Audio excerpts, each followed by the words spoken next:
sacred knowledge from the stars. Vedic truth heals ancient scars. Mantras clear the karmic way, bringing light to guide each day. Let the planets show their signs as the cards and stars combine. Ancient wisdom flows through time.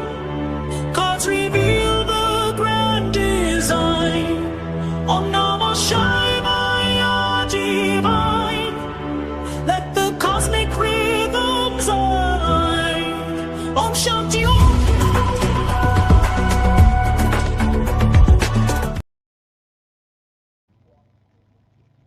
Hello, everyone, and welcome to my once weekly show. My name is Michelle Marie, and I am the owner and operator of Astrological Tarot. You can find me at astrologicaltarot.com.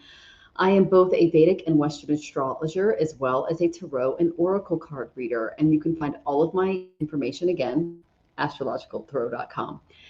So welcome to our comprehensive astrological outlook for the dramatic month of August 2026. I'm on a little earlier today so that I can give you guys the transits per sign. So before we dive into the astrological weather this month, let's ground ourselves in some spiritual wisdom. I found a quote by Swami Sivananda Saraswati, that's him right here, and he beautifully reminded us that change is the law of life. Conflict is the process of evolution. Courage is the secret of victory. So that's something that we can take into the month of August. I also looked up a quote from Paramahansa Yogananda, and he wrote, "You do not have to struggle to reach God, but you do have to struggle to tear away the self-created veil that hides the divine from you." So those are some things that we can bring in from our divine gurus to help us with some of the energies in August. Now, know that we're going into eclipse month. And eclipses and planetary shifts are simply the universe tearing away those veils so that truth can shine through. Now, let's go into the astrology. Go ahead and grab your planners, your phone calendars, your notebooks right now, because August of 2026 is one of the most intense, high-stake months of the year. How am I doing over there? Okay. All right. I'm a little paused over here, so I'm just making sure that I'm coming across for you guys. If you guys can let me know if I'm stalling, please let me know. Okay, so we are walking through massive eclipse corridor that directly hits the United States charts, and I'm going to also go into some global headlines that we can expect. So this is why all of us are searching for answers right now. The USA's ascendant is in Sagittarius, and this month's celestial weather is going to trigger a lot of 3rd and 9th house axis energies, along with, we're finally stepping into that 8th house of transformation, because the nodes are going to officially move into Capricorn Cancer on December 5th of this year, and the last time we went through that was 2008. Anything big happened there? So with the USA's ascendant in Sagittarius, this month's celestial weather is going to trigger a vital 3rd, 9th house axis alongside that transformational 8th house. So on August 28th, we're going to have a partial lunar eclipse. And this strikes the United States' 3rd house of news, media, journalism, telecommunications, infrastructure, neighboring relations with Canada and Mexico. This has been going on for 18 months. Well, about a year. It'll be 18 months in December. So we also have a lot of heavy Leo transits. We've got Sun, Mercury, and Ketu, all in the 9th house of foreign policy, constitutional law, international treaties, and commercial aviation as well. And on August 12th, we have a total solar eclipse in Cancer. That's in Ashlesha, and it's in the 8th house of joint finances, national debt, emergency responses, and public health safety. That's going to open the door to a dramatic 2027 on the financial axis of the Los Estados Unidos. So why is this historically significant? This is the final set of eclipses on the 3rd and 9th axis before Rahu and Ketu, which are the nodes, shift into that 2nd and 8th house financial axis of Capricorn and Cancer, and that's going to be in February of 2027. So we're finally exiting, journalism, communications, foreign relations, things like that with these next two eclipses. And then we enter the financial sector if you're living in Los Estados Unidos. A lot of countries are going to be going through their Pluto return as well. So what we're witnessing this month is an absolute climax of major stories. So there's going to be more airline regulations, news media shifts, free speech debates, immigration laws, foreign diplomatic realignments with these eclipses. Right before the global attention turns strictly to national economy and shocks and banking reevaluations next year. Like, it's going to be another 2008, but it's going to look a little different. I've been preparing a lot of you for this. Please pay attention. So let's go straight into the calendar date by date so that you can write these down and stay ahead of the collective curve. And please let me know if I'm skipping or anything like that, because we've had a lot of blackouts in Mexico over the last couple of weeks, this week especially, water turnoffs, things like that, because of the seismic activity in the area. So let's go ahead and get into August 1st. Venus is going to enter Virgo, and Rahu is going to enter Dhanishta. So that is a big one. Venus drops into the sign of debilitation, so you can expect a lot of practical reality checks regarding global currency, supply chains, fashion markets, and diplomatic relations, because Venus rules all of those things in the very bureaucratic side of Virgo. Rahu is going to enter, like I said, Dhanishta Nakshatra in Aquarius until April 10th of 2027. And Dhanishta is ruled by Mars, and it's symbolized by the drum. That's why you see the Damaro here. And it governs wealth, music, high tech, social networks. Rahu here is going to amplify a lot of viral media trends, digital currency shifts, and aggressive online discourse. That's in the USA's third house of communications. So it's finally starting to pair off there. Now, on August 2nd, Mars is going to enter the sign of Sidereal Gemini. When Mars moves in the very talkative Gemini until September 18th, you can expect a lot of fast-moving news, some intense debates around media transparency, heated rhetoric, especially regarding foreign policy. And then watch for any whistleblower leaks, hidden legal scandals, breaking in political circles, debates over government surveillance and classified data as well. Then on August 11th, Rahu, the North Node, is going to aspect Mars, our inner warrior. This is a red flag day for world news because Rahu in Aquarius throws a direct fifth house aspect onto Mars in Gemini. And that creates a lot of volatility, heightened threats of civil unrest, some kinetic war escalations, and viral internet outages. So keep calm and avoid online arguments during that time as well. Then, this is a big one, folks. August 12th, we have a total solar eclipse in Ashlesha Nakshatra. It's at 25 degrees and 48 of sidereal Cancer. Now, this is the Serpent Star. This is in the United States' 8th house of joint resources, sudden transformations. So this will be visible across Greenland, Iceland, Spain, and parts of Russia. So we can expect major political and environmental headlines in these regions over the next 6 months. We've already been talking about Greenland and Russia and things like that. So that's when things are going to start to enact, okay? Anything that comes out after this solar eclipse is going, it's dark stuff that's happening behind the scenes that's going to come true. That's how I predicted Project 2025, COVID, the collapse of Roe v. Wade, all of that. Pay attention after solar eclipses. They reveal secrets, okay? So in addition to this eclipse, there's going to be a nakshatra lord exchange. And that is Mars in Ardra opposite Rahu in Dhanishta. So this is an exchange of planetary lords. We call this a Parivartana yoga. And it creates an intense geopolitical friction, defense budget debates, border immigration policy shifts, extreme climate events, including severe heat waves and severe storms as well. So be aware of that. The eclipse is going to be a little dramatic, okay? Then from August 4th through 16th, Jupiter and Mercury are forming a Graha Yuddha. What does that mean? It's a planetary war. Mercury and Jupiter are going to lock horns in Cancer at 14 degrees and 47 of sidereal. And this planetary war will bring massive news updates regarding public health, pandemic surveillance, especially around, like, we got some new ones coming out. I read about H5N1, that's the avian flu protocols.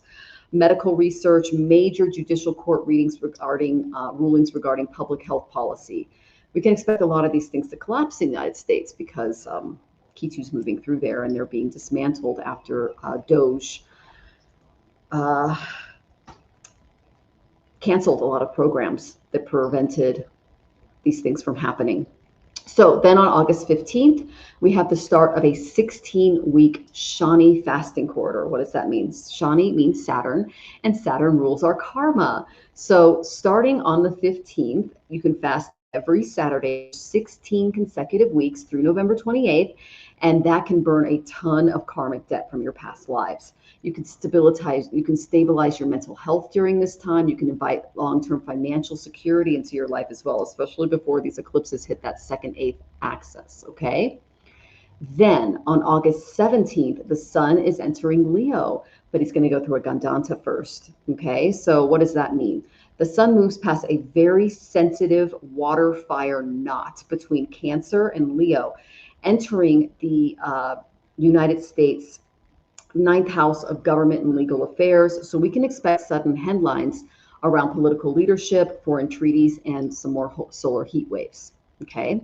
Then on that day, we also have the Nag Panchami Festival. And this is a really good festival to, participate in, even if it's from afar, because it's a sacred day to honor the serpent deities. Okay. These are called the Naga Devatas.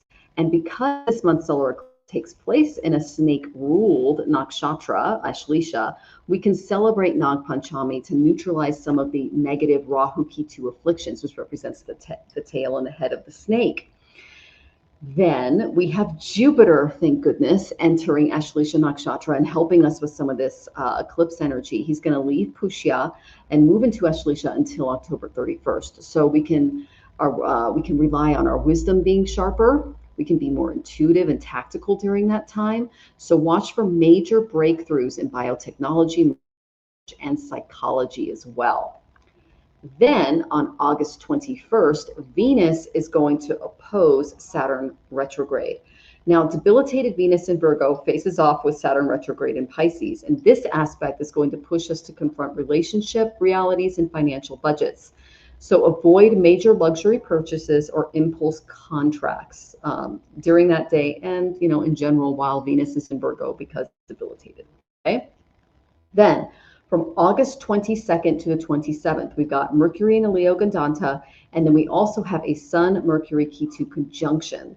So Mercury is going to cross that knot between water and fire while meeting Ketu, the South Node in Leo, and then that's on August 25th, and that's followed by a Sun-Ketu meeting on the 22nd, and then Mercury is going to be combusted by the Sun on the 27th, and that's in the United States 9th house. So we can expect major public announcements regarding voting security, constitutional laws, election integrity, and high-profile political leadership struggles, okay, and reshuffles. Then, this is a big one, on August 27th or 28th, depending on where you're at in the world, we have a partial lunar eclipse, and this is in Shatabhisha Nakshatra. Ooh, it's right near my moon and Jonathan's Jupiter, so we've been getting ready for this for a long time.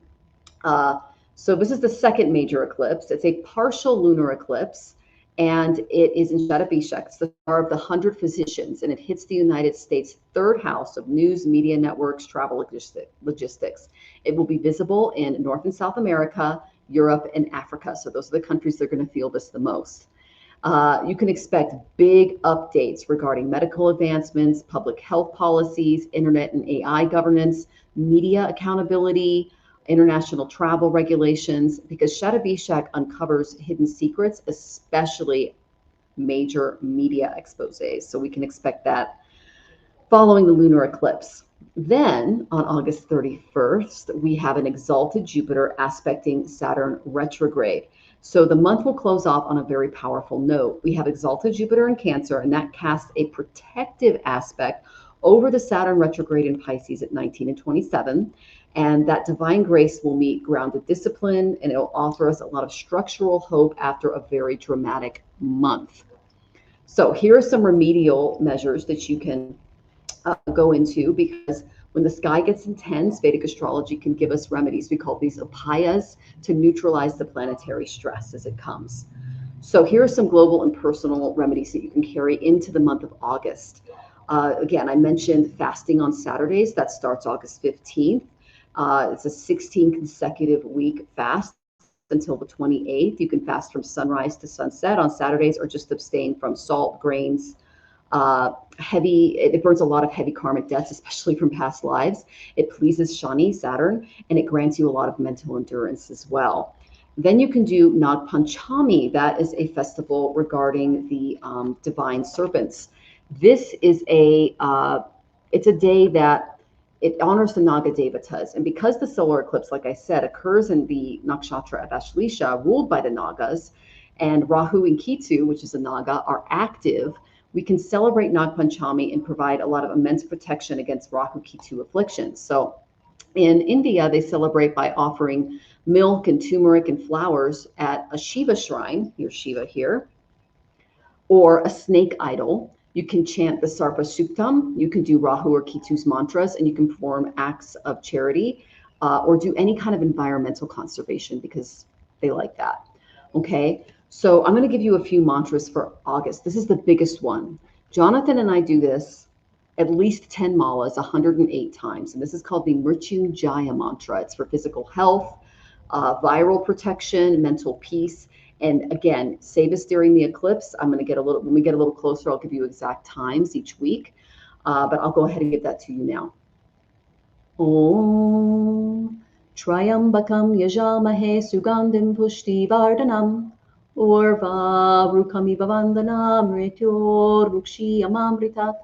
Om Triambakam Yajamahe Sugandhim Pushti Vardhanam Urva Rukamiva Vandanam Mrityor Rukshi Amamritat. Om Triambakam Yajamahe Sugandhim Pushti Vardhanam Urva Rukamiva Vandanam Mrityor Rukshi Amamritat. Om Shanti Shanti Shanti. Om Peace Peace Peace. Okay.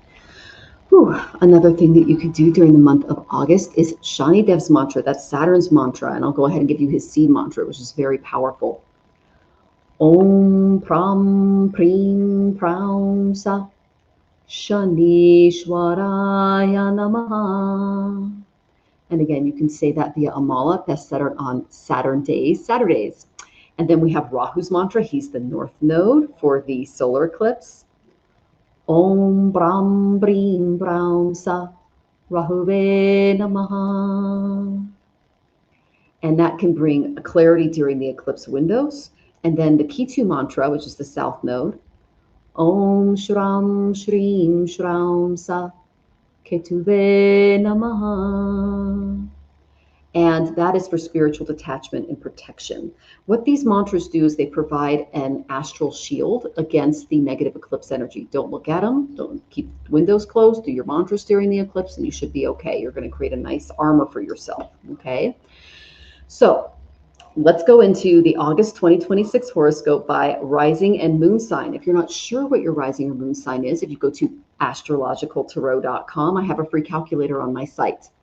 So always listen for your Vedic rising sign, that's your ascendants, for the most accurate life events, and then check your Vedic moon sign for your emotional guidance, okay? So let's talk about Aries. The vibe for this month is big mouth, big moves, big paychecks, okay? The houses that are activated are the 4th house of home and heart, the 11th house of income and network, and the 3rd house of communication, and the 5th house of creativity. Lots of activity for you, dear Aries. When it comes to love, relationships, drama, Mars in your 3rd house is going to give you zero filter during this month. But heads up, because when Rahu hits Mars on August 11th, a simple comment could spark petty drama with siblings, neighbors, or your partner. So take a deep breath before hitting send. Additionally, for your money and career, dear Aries, this month is a huge financial flex. The August 2028 lunar eclipse in your 11th house can bring a massive project to completion or opens doors for a new dream network for you. So expect a payday or a major milestone, especially in your networking.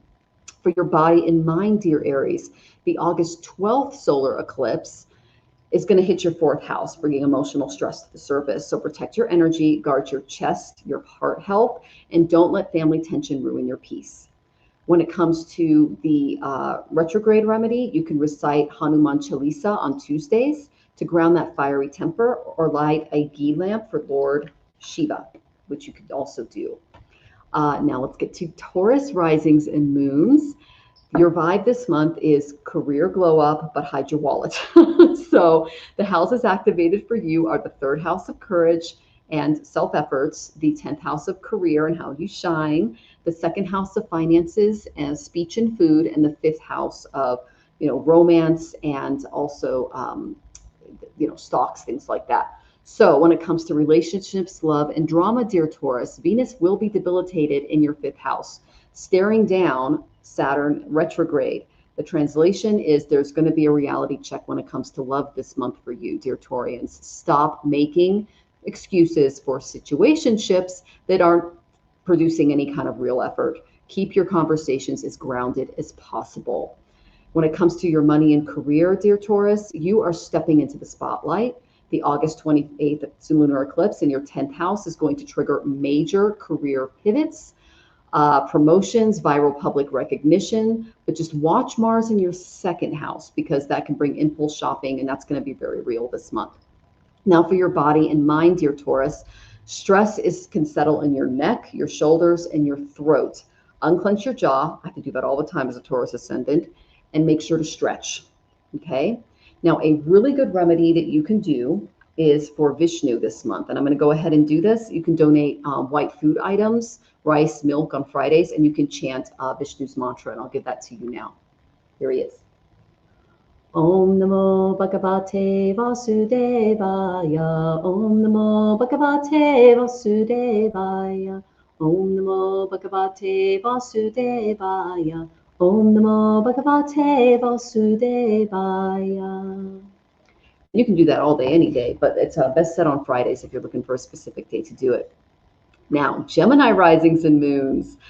Your vibe this month is main character energy with a spicy tongue. So your houses that are activated are second house of wealth and speech, ninth house of wisdom and luck, first house of identity and your body, and the third house of efforts and courage.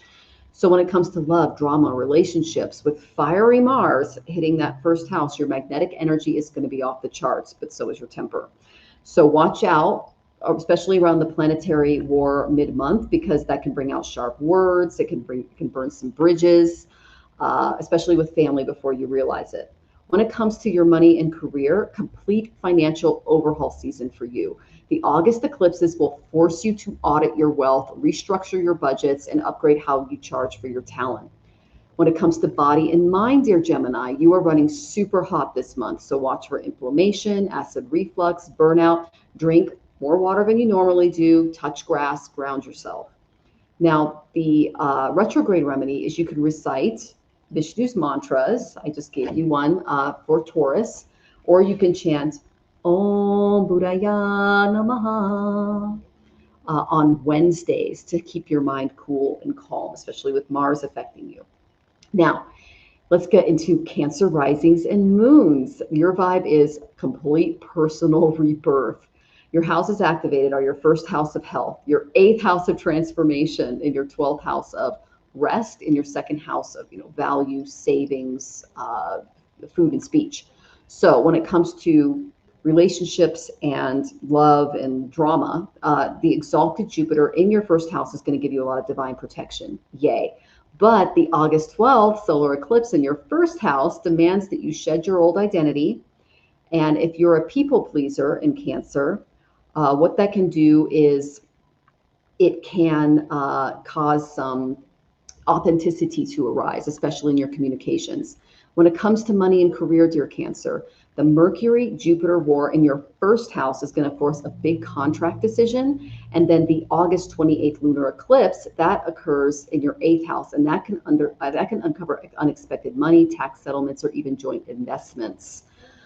So, body and mind, dear Cancer, the eclipse hangovers are very real for you this month because it's right on your ascendant.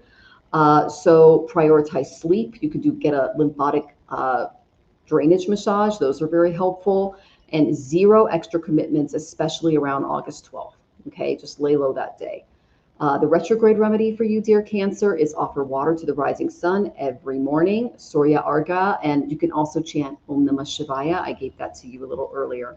Om Namah Shivaya, Om Namah Shivaya, Om Namah Shivaya. That's said on Saturdays, but you can do it any day. Okay, now let's get into Leo risings and moons. Your vibe is quiet resets and relationship truth bombs. Your houses activated are the 12th house of the subconscious and solitude, the 7th house of your partnerships, the 1st house of your ego and self, and the 11th house of gains, profits. So when it comes to your relationship, love, drama, things in that category, the August 28th eclipse, this is a lunar eclipse, and your 7th house will bring a massive moment of truth to your committed relationships or business partnerships. This is the universe just clearing the air. It's real. It strengthens. If it's fake, it crumbles. This happens every 18 years. You've got this. Then when it comes to money and career, dear Leos, the sun is going to meet the south node Ketu in your sign on August 22nd. So that'll help you lead with humility, but any ego trips that you have will backfire. So the good news is Mars in your 11th house will open doors for fast monetary gains through networking. When it comes to body and mind, dear Leo, your 12th house solar eclipse on August 12th calls for a digital detox. So unplug from social media, fix your sleep routine, do some changes in that area. The retrograde remedy for you this month is you can donate red lentils on Tuesdays, which is food, to the local shelter.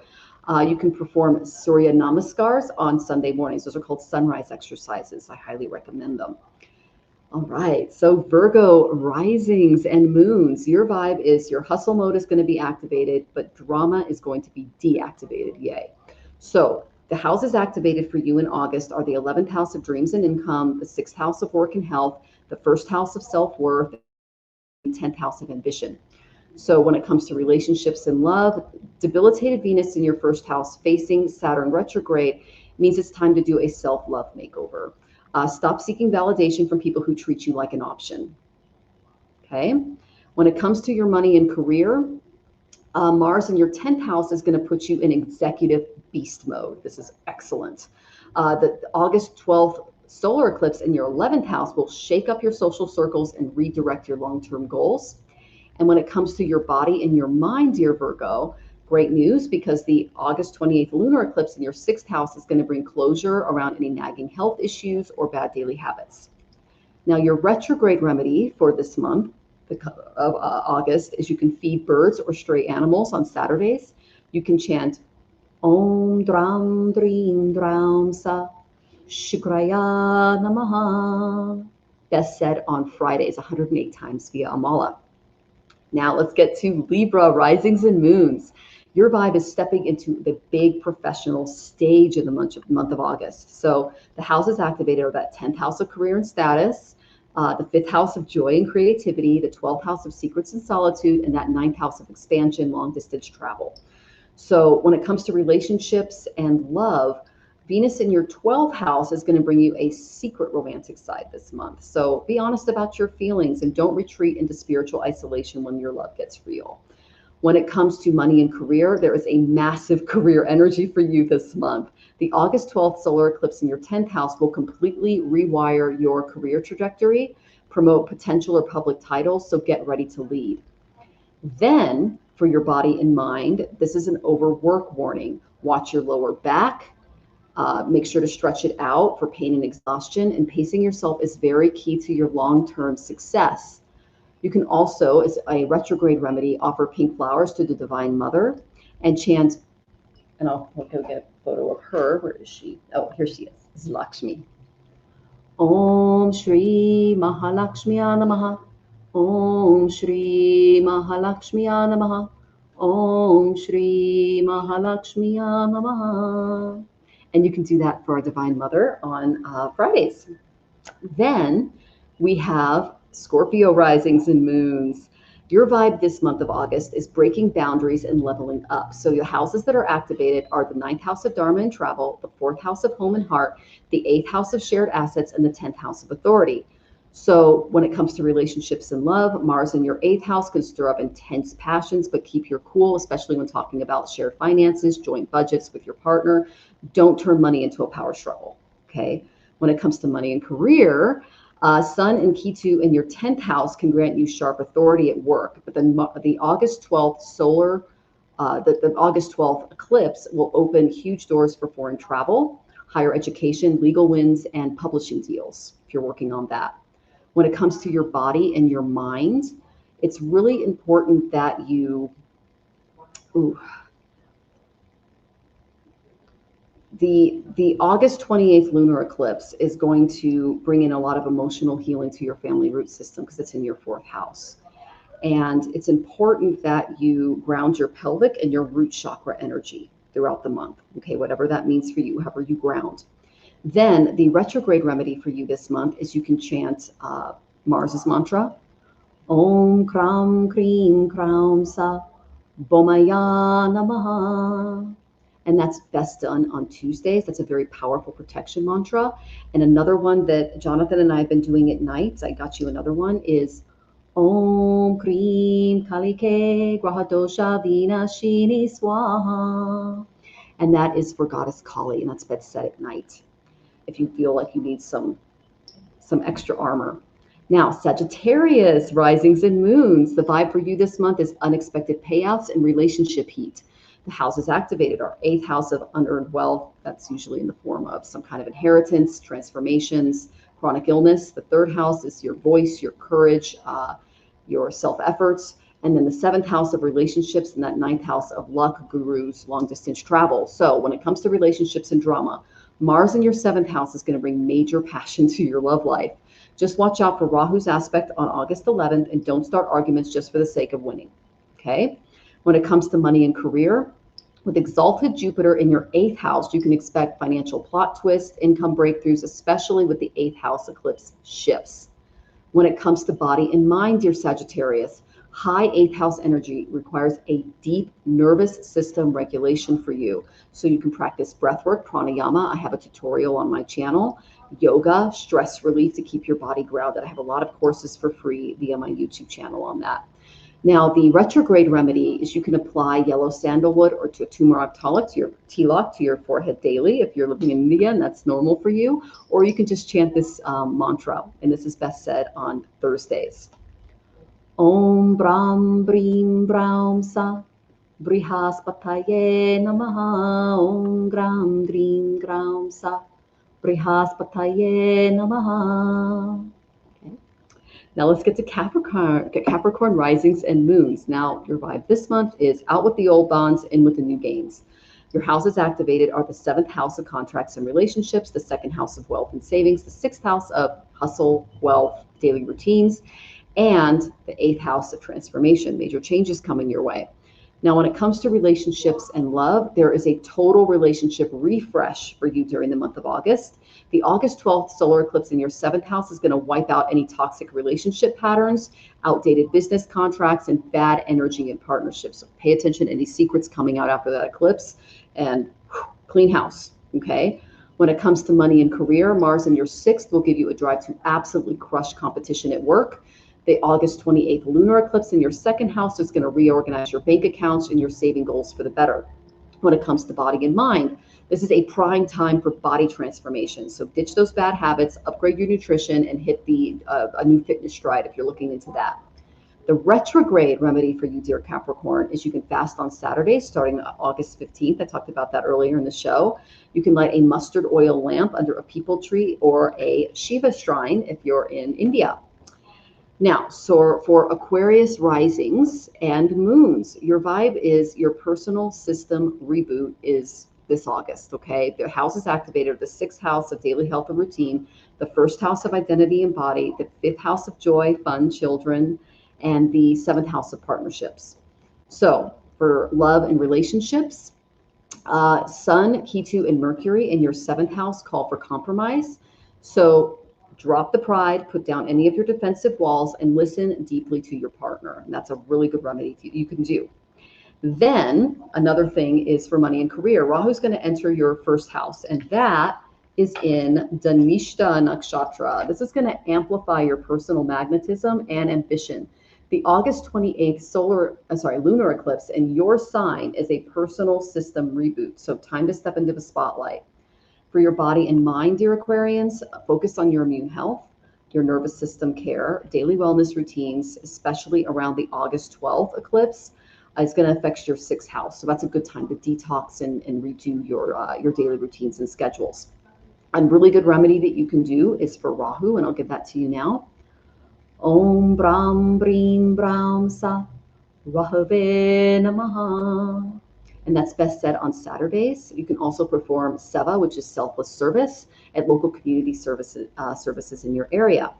And finally, last but not least, Pisces. So your vibe this month is spiritual detox and creative liberation. The houses activated are the 5th house of creativity and romance. That's also children. The 12th house of spiritual retreat, sleep, rest.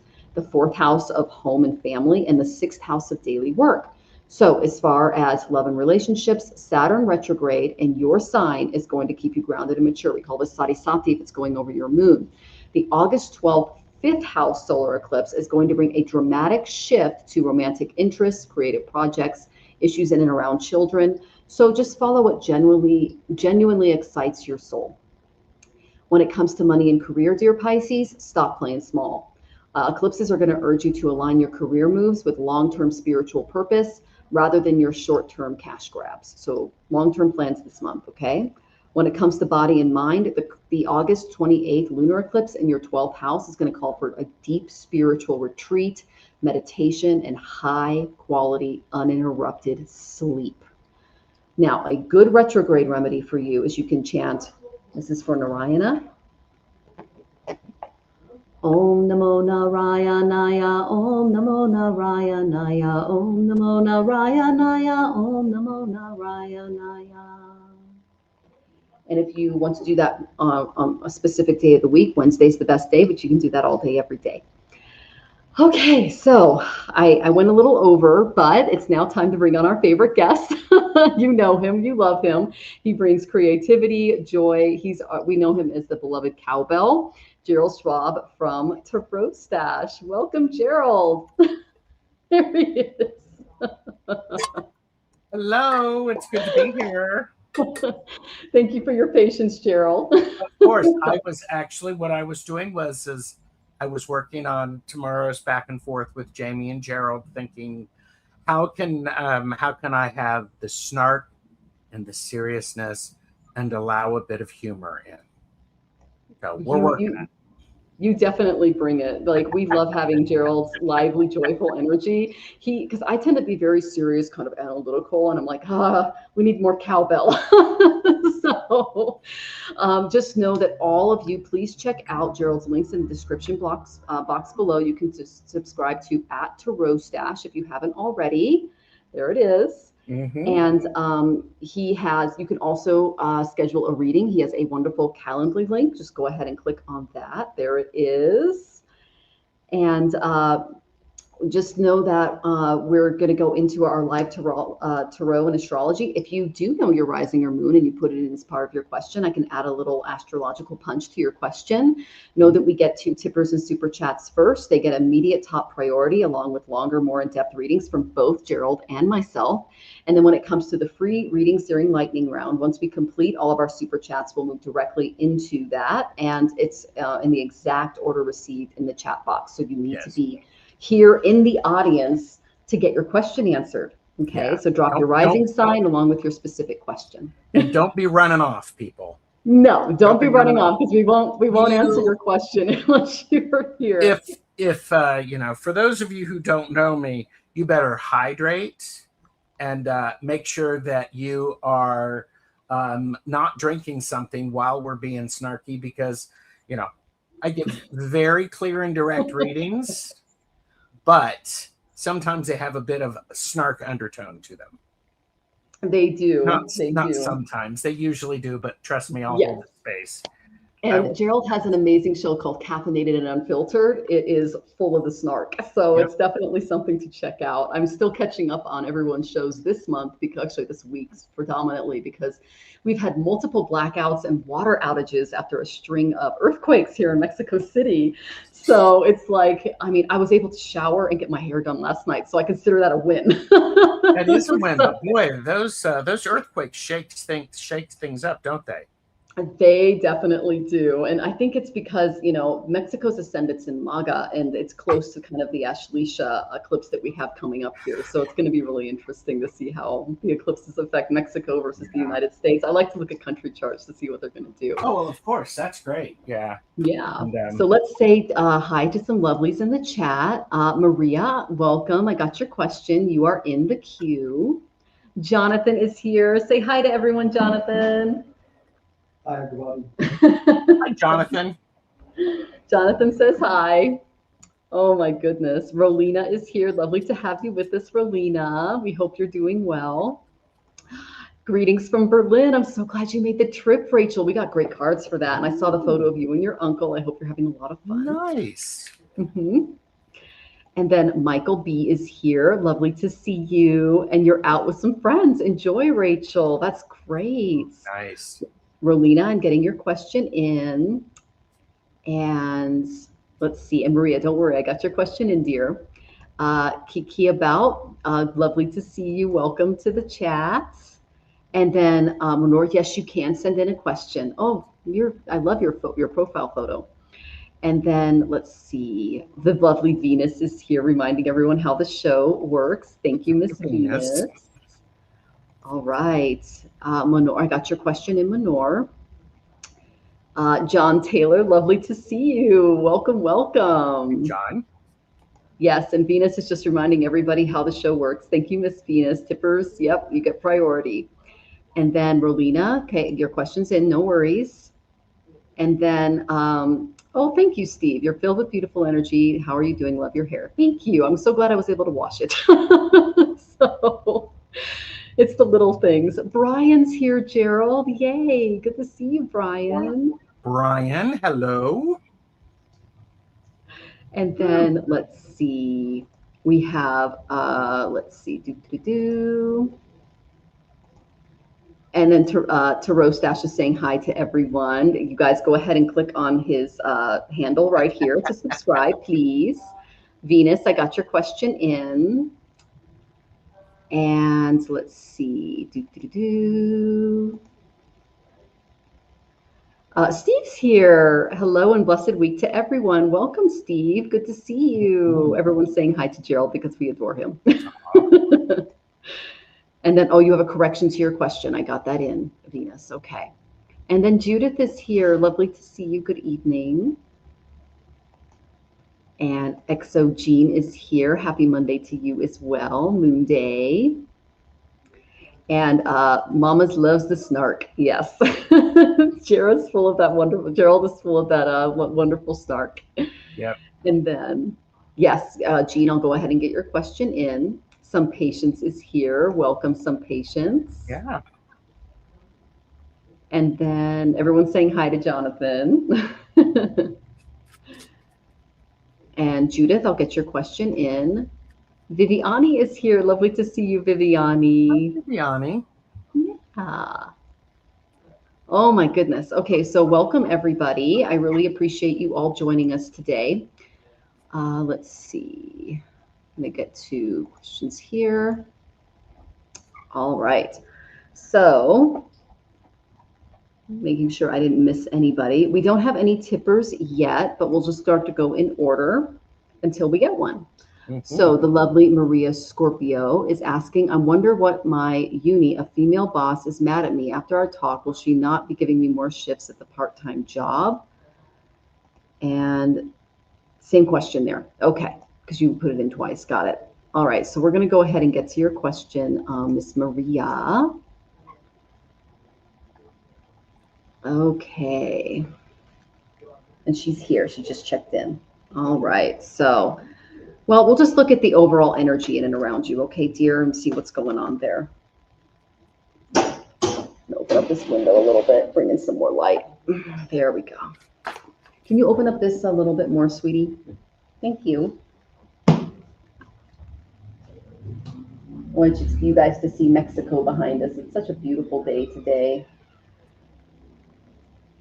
Ooh, I got a full sentence for you. I love it when that happens. Oh, that's Okay, it has to do with work too. This is great.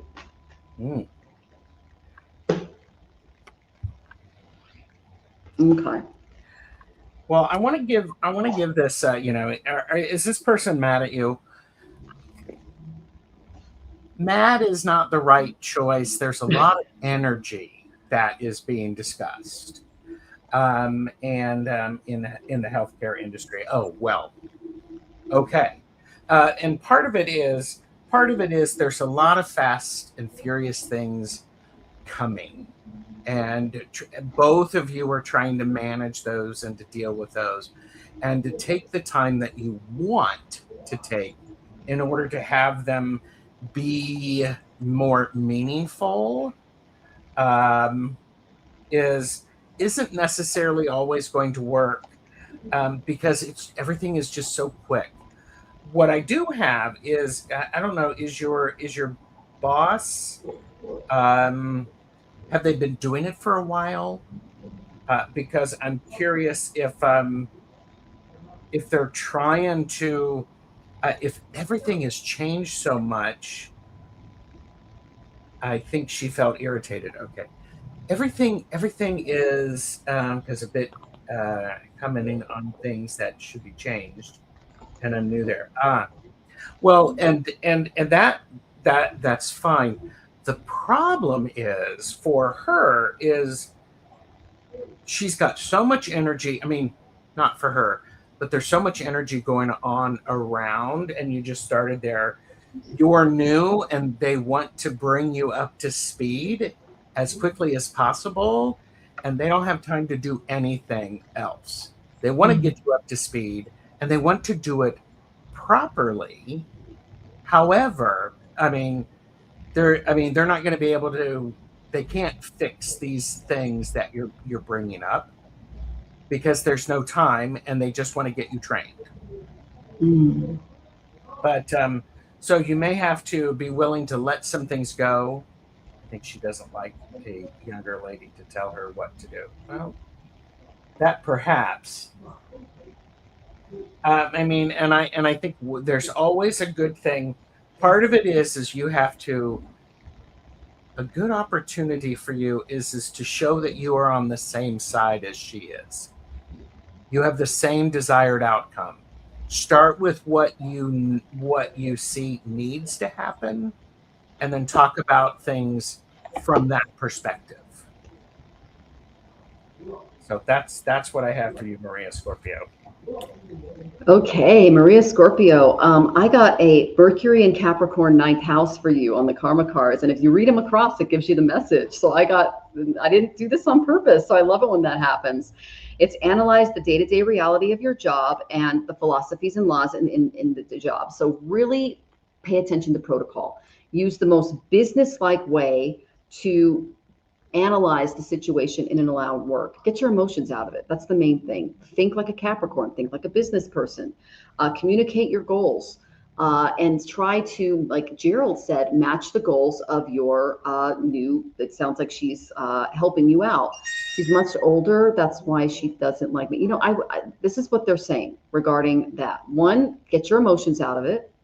Try to figure out the job, because you are literally learning on the job. Now, she is there to integrate you into the position. Okay. I got 8 of Cups. Okay. This is all about walking away from any drama that's going on inside of you and leave the theater, because the movie that is playing in your head is not feeding your soul or helping you with your career. Okay. So this is, you want to abandon any stale emotional environments that you are accessing from the past, and just think as business-like as possible and as routine-based as possible.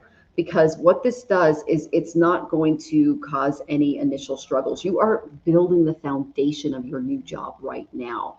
So it's really important that you you walk away from any of the things that are weighing on your heart or emotional state, and don't bring your emotions into the job. That's what the job is for. Okay, my dear, walk away. She's literally walking away, and that sound bowl's on fire. Okay, so she lit it on fire. She's walking away from it into the sunset, and she's grounding herself. She's walking away from the emotions, and she's grounding herself on land, which is very Capricorn. So when it comes to your intellectual state, see it from a very grounded, business-like perspective, and do it in a big way, because you're stepping into a new position.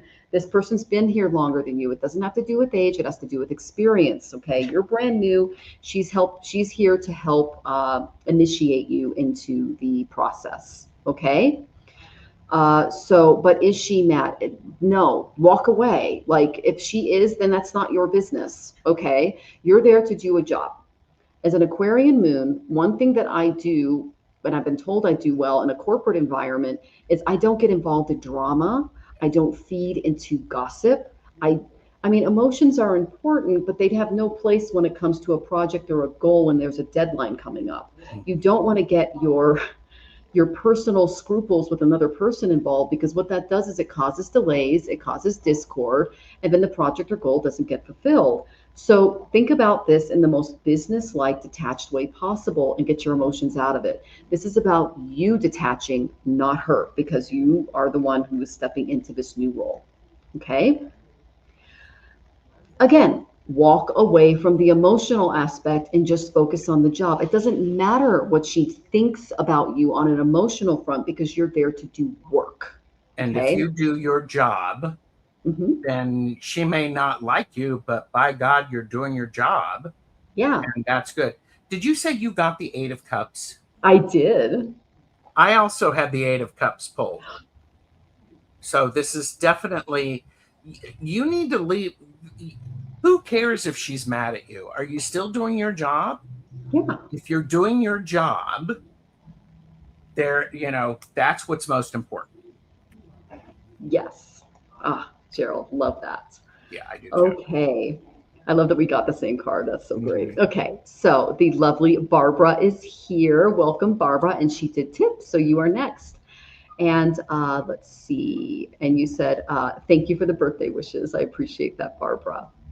Okay. So her question is, I feel like the rest of this month is potent for me. Well, it is an eclipse. What would my guides like me to know? Now, this one is close to your ascendant, so that might be why you're feeling it, Barbara. So, rest of the month, what do my guides want me to know? There's only a few days left before we hit August. Yeah, you do have some stuff coming your way, dear.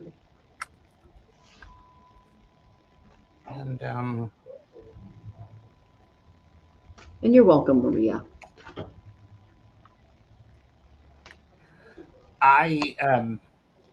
Barbara, I would encourage you to, the rest of the month is going to feel very confusing for you, because you are thinking, perhaps you are thinking, you're smart enough, you've done this before, you shouldn't be feeling this uncertain about things. And your guides are actually giving you an opportunity to go, you know what? This is okay. This is okay for you to feel this way. It's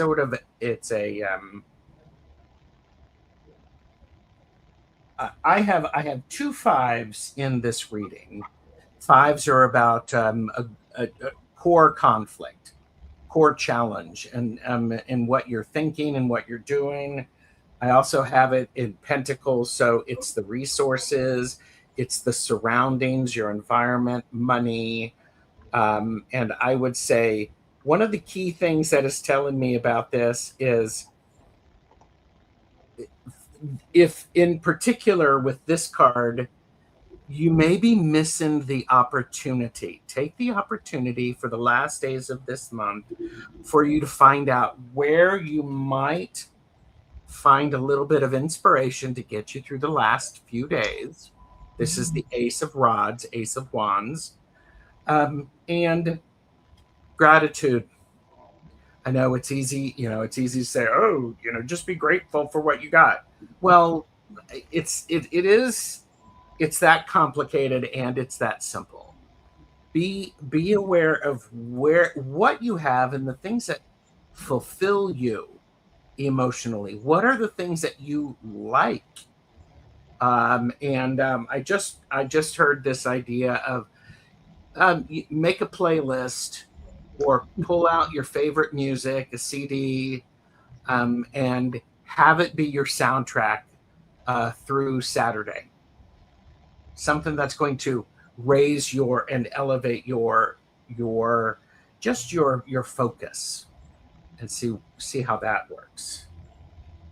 Ah, Gerald, I love that, especially the soundtrack, because I did get the third house of communications, and then I got Sagittarius, which represents expanding our thinking. So if there's like a spiritual music channel, sound bowl, something that really grounds you in spirit, maybe looking at, I like Deva Premal and Mitten. I like, there's a few things, I sent you a few as well as when we had our session, but listening to soundtracks that help inspire you and elevate your soul, that definitely falls in line. You might also get some communications toward expanding the way that you think moving into the eclipse month of August. So that's really good.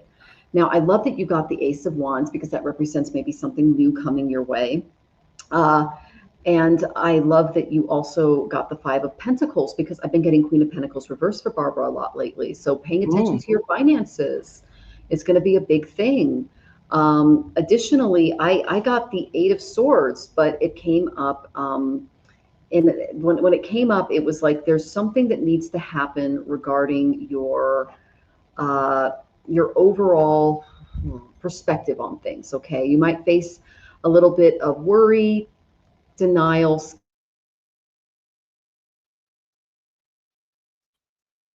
Okay. Did Michelle Marie just freeze? She froze for me, and that's the Eight of Swords. Crap. Am I here? Okay, I hear your voice. Okay. I see you now. Okay, good. So this is my facing adversity card. So know that, because Gerald did pull that Five of Pentacles. Poverty is a feeling that you're at the mercy of forces you can't understand. Okay, so if you're feeling a little economic scarcity, of a psychological weight of struggling in a survival system, especially with the way the United States is going right now, it's important to really pay attention to what's going on regarding your finances. You do know the way out, and there is a way out for you. Okay, but that's a major theme that I've gotten for a lot of your readings lately. Then I got the Temperance card. Okay, this is all about divine balance, higher awareness, which goes along with Sagittarius. It's just the alchemical middle path. So it represents, finding balance toward the month, healing, doing things that make you feel in harmony with yourself. I love the playlist suggestion that Gerald recommended. So this is a time to get back into your discernment, energetic balance, and sacred moderation before we hit eclipse season in August. So these are the ways that you can, the middle way is what they're showing me. And I think it was Buddha that said, tune the lyre to neither too tight nor too loose. If it's too tight, it will break. If it's too loose, it will not play. The middle way alone leads to peace, harmony, and ultimate enlightenment. Yeah. So it's really important that you just stay in your lane, keep things as spiritually equilibrious as possible. And when it comes to your subconscious, doing things that make you feel not only grounded, but emotionally secure. Okay? Because that'll help you deal with the coming stress of the eclipses. All right? Especially with Saturn in that 8th house, which has been causing some stress. All right. Hope that was helpful. And Saturn is going direct today. So if you guys are feeling it, that's what's going on. All right. Cheryl is here. Good to see you, Cheryl. Welcome, my dear. Okay. So let's get on to our next question. And it is the lovely Steve. Thank you for your tip, Steve.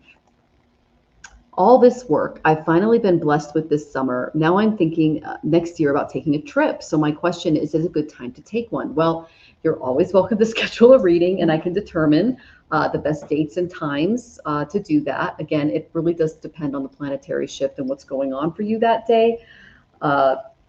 Like if Saturn was going direct or Mercury or something like that, I'd say don't do anything on that day, especially if it was affecting like your 9th house of foreign travel or your 3rd house of short distance travel, depending on where you're looking to visit. But yeah, we'll pull some cards for you, Steve, but I can definitely provide you with a clearer answer if you schedule a reading, and Gerald can as well. Okay. Steve. Taking a trip. Ooh. I am actually thinking if you take it, and again, for entertainment purposes only, Steve, though, if you take a trip, it might be for, it might not be just for fun. It might be an obligation for to pay respects or to do some challenging or difficult work. It's in the meantime, however, do spend a little bit of time dreaming about where you might like to go. Because I have the 7 of Cups. This is the card of what could be possible.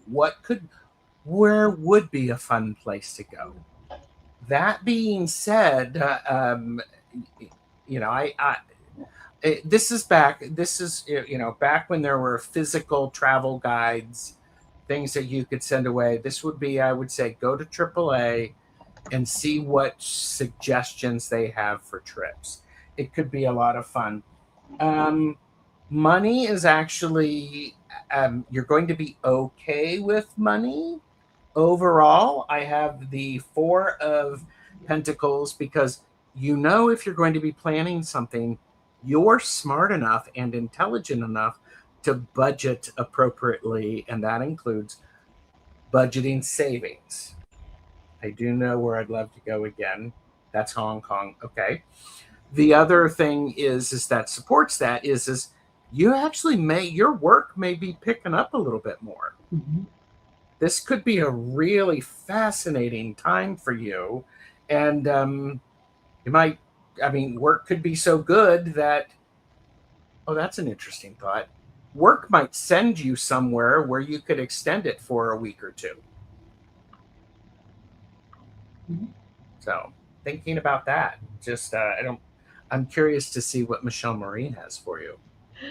Okay, well, right along here with Gerald, I got the 4th house of home, security, family, things like this. So if you are going to go on a trip, choose to do something that connects you and strengthens your bonds with family, and or a place that you might be looking at as a second home or a work from home situation. Okay. This is also about staying at home too, but if there's something regarding your home that you're looking at, that's what they're really asking you to do. This is kind of opposite of travel, but if you really, really want to travel, I did get some cards for that. They want you to, I love that Gerald said that it could be something that expands your business, maybe a new partnership, something like that. I got Queen of Pentacles energy. This is a great card. He got the Ace of Pentacles. So those are some good Pentacles energy coming your way. Yeah. So this is someone who's very financially stable. They're building a solid foundation in and around their business and their home. So whatever makes you feel secure, whatever adds more of a foundation to not only that beautiful 4th house of home and family, but also to your career, because that's opposite the 10th, that is going to make you very, be pragmatic about it. That's the main thing they're saying.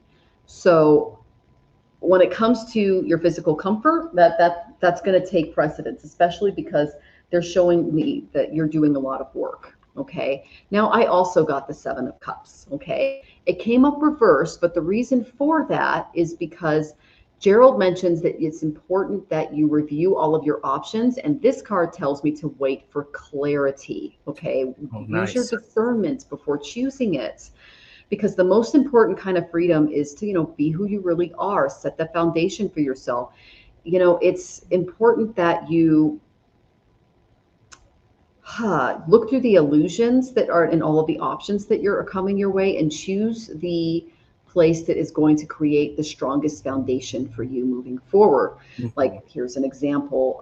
If Jupiter were in my ninth house, for example, and I were invited to an India temple tour versus like something to go, just visit a friend short term, I would take the India temple tour because it's more astrologically in alignment with what I'm supposed to be doing. So wait for the clarity to come. You're going to have a lot of options, a lot of things to consider. And once you receive that clarity, and you can do this through that beautiful third eye, through meditation, your creative imagination will reveal the best place for you to go. But right now, it's all about foundation, stability, partnerships, and building what you're creating. And I love that you got that Ace of Pentacles, because that falls really in line with that as well. Oh, yeah. Yeah. And then my second clue is Colombian roots. Okay, so you got Colombia, you got Hong Kong. That's that Seven of Cups energy, Gerald. Well, it is. And also, Yeah. I'm curious if there might be a travel opportunity for work. Yeah, exactly. I mean, and part of it is, Steve, you could actually say to people, you say, I'd be open to travel if needed. You could put that out there.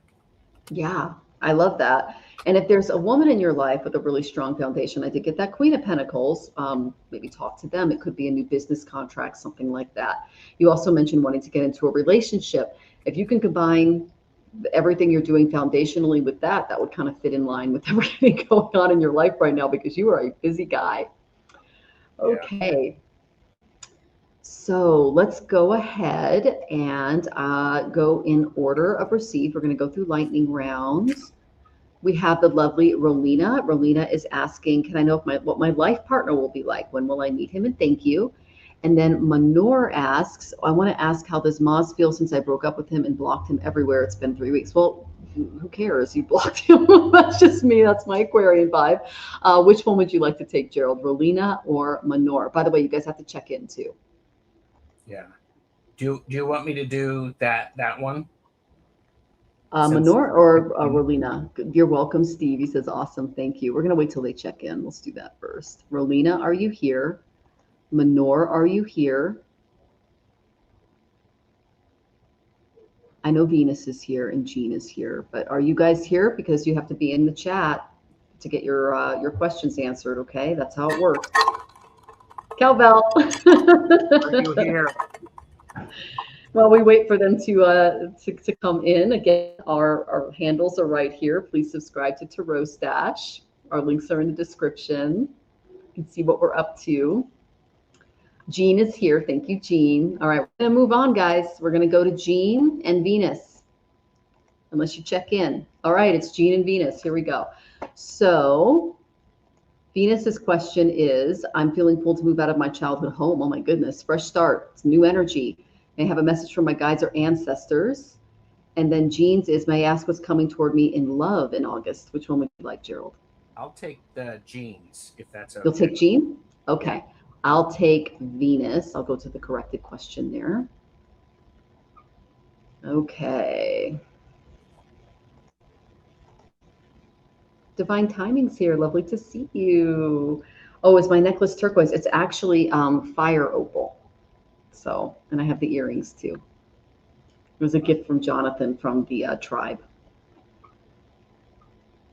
Okay, so Venus, I'm being pulled to move out of my childhood home. Let's see. I'll put Jean's question up for you, Gerald. I got it. Okay. Do you want me to do Jeans first? Go ahead if you're ready. I'm still pulling for Venus. Okay. Jean. Now, Jean, I do have a suggestion, and that is that you realize unequivocally, easy for me to say, if you're looking for romance or something like that, you have to understand that you are perfect exactly the way you are. You do not have to do anything differently. I'm getting very clear messages that you should not feel like you have to do anything differently. You are exactly the right person. And what needs to happen is you have a lot of opportunity to, and I was not looking as I turned over my cards, but what I'm saying lines up quite perfectly. You're situating yourself. You need to know you are all that. I mean, you just do.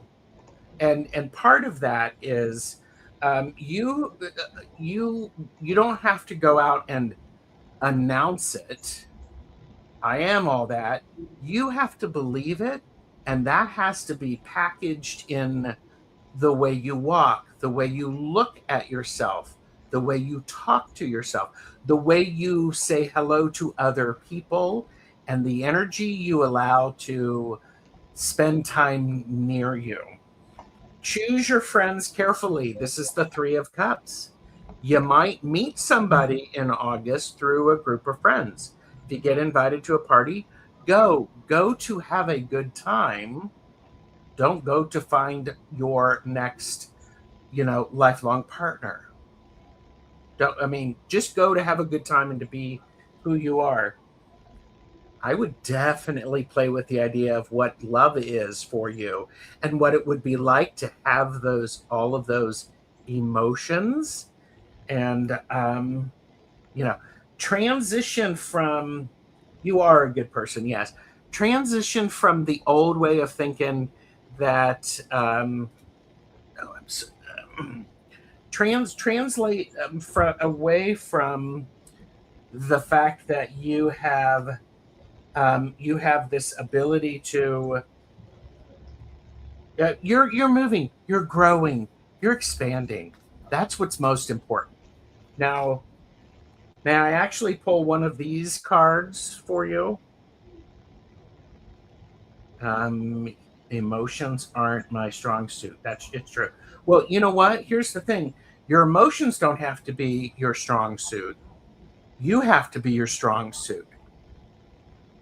You don't have to always lead with that. And, oh, well, here you go. So if this is inappropriate, my apologies. Let yourself be adored and know you effing deserve it. This is part of the energy for August for you. Know you're worth it and let people spend a little bit of time. So there you go. Oh, love that for you, Jean. Great advice, Gerald. So I'm going to go to Venus and then some patience tips. So you're going to get a question answered from both Gerald and I. Okay, so the lovely Venus. I'm feeling pulled out of my childhood home for a fresh start and new energy. May I have a message from my guides or ancestors about this? Of course you may. So the main thing I got was the third house. Do you have siblings, my dear? This is also the house of communications and neighbors. Okay. This is the area that is going to be tested when you try to sell the home. Okay. Try to do the fresh start. There are going to be some challenges if you decide to do this. Okay. That's the main warning that I'm getting. I got the sun reversed. There could be some temporary delays. If you have siblings, there could be some inner childhood wounds that resurface, bad communications, delays in success, feelings of unworthiness. There's going to be some issues in and around that. Okay. And you said you're taking your mom with me. Okay. So here's the main issue that I'm getting. It's very much, how do I say this? If you keep your face to the sunshine, you can't see the shadow. So, but if you turn away, the shadow engulfs you and your own light becomes a scorching desert of arrogance. And it was Helen Keller that said that. And so the shadow side of this card is temporarily blocked joy. It can bring a lot of severe energy drainages, narcissism that burns others. So there's going to be some childhood stuff that comes in here that's going to get in the way of the sale, cause some drama, things like that. That's what I'm seeing. Okay. Then I got the Wheel of Fortune, but it came up reversed. So this tells me that there's going to be some karmic loops involved. bad luck made by some poor decision making, some stressful changes. Don't try to stop events from happening, because intervening too soon is going to delay the evolution of what needs to naturally happen. So I believe it was fated events catch up with those who run from them, and the stubborn are broken by the very changes that they refuse to accept. And it was Seneca that said that. This is the shadow time of bad timing, desperate passing seasons, karmic backlash due to ignorance. So I would say that for entertainment purposes only, not the best time to do it, because I'm not getting great cards for selling the house right now, because you've got some communication issues, neighbors, siblings, things that are going to cause some karmic loops your way. Now, we do have eclipse season coming up. It's going to cause some drama. The nodes are moving from the 2nd and 8th houses to the United States, which is it's the same as 2008 is coming. So there's a lot of stuff that's going to come out on the horizon that it's important to just be mindful of. And I'm going to go into more of that as we move into August and provide some remedial measures in and around that. Okay. So not till early next year. Okay. Again, early next year will be February. That's when the financial eclipses hit. So it's important that you just be mindful of that. Okay. And things like that. Okay. I hope that was helpful, my dear. It's so lovely to have you here. Garnet is here. Lovely to see you, Garnet. Garnet. And Jean says to Gerald, thank you. I hope the rest of July and have a wonderful August. Oh, yeah. Thank you for appreciating Gerald. We appreciate him too. Thank you. Okay. So some patients tipped. Is there support for cutting all ties with my family and changing my number? Or is there something I'm supposed to take away from the experience relationship with them? And then in the coffee app, I flew 3,000 miles to help clean my brother's apartment. With your broken, with all the surgeries and stuff that you have going on? Before my sisters went on site to spare them the trauma. Oh, because, honey, my sister blocked me from entering the apartment 5 minutes before my arrival. I knew she would try because she needs to be in control of all times. Is there support for cutting ties with my family and changing my number? Or is there something else I'm supposed to take away from this experience and relationship with them? So that's some drama.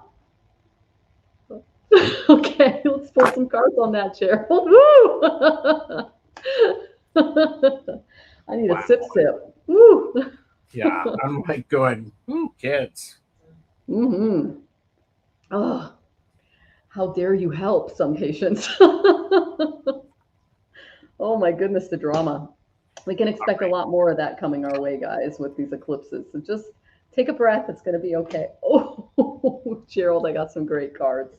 Just to let you know, I got Scorpio and Pluto. That's a double 8th house energy. That's the Lord of Death and major transformation and events, which tells me, yeah, time to make some big decisions. And then some patient says, big drama. I'm also emotionally over them, and has been for many years. Did any of them come and take care of you when you broke both arms, both legs, and had multiple surgeries? Well, see, and I think this just answered your question. I mean, I did cry that night, but I just want to be done with them. Well, of course you cried that night. That's a lot of energy and a lot of expenditure. It is. So, especially after what you've gone through physically. I mean, come on. None of them, but I didn't tell them. Okay.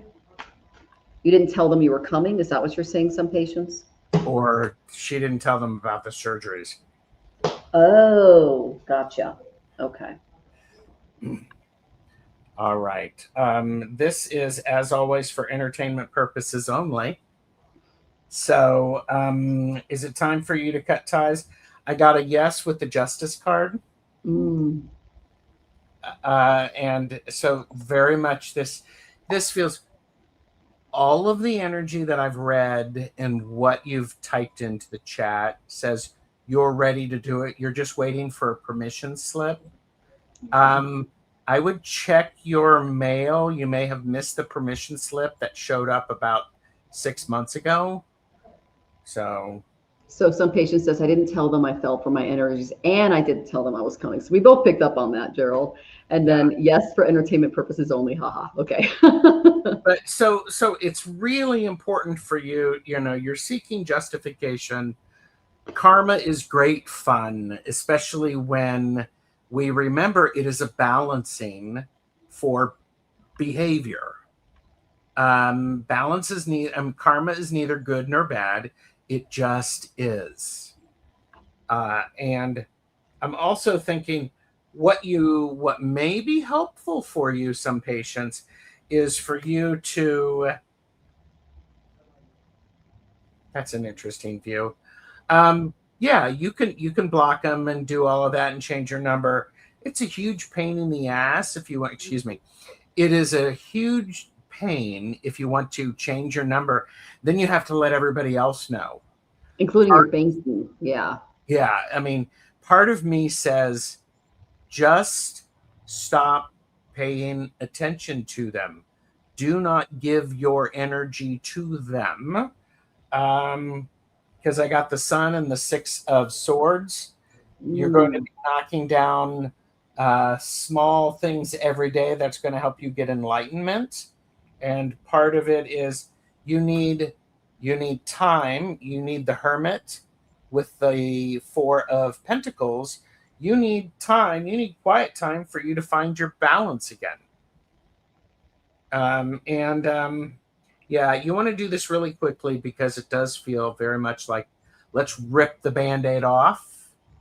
I got the 8 of Rods again, but it's coupled with the 10 of Rods, which is the 10 of Rods is you are carrying much more than is your responsibility to carry. Yes.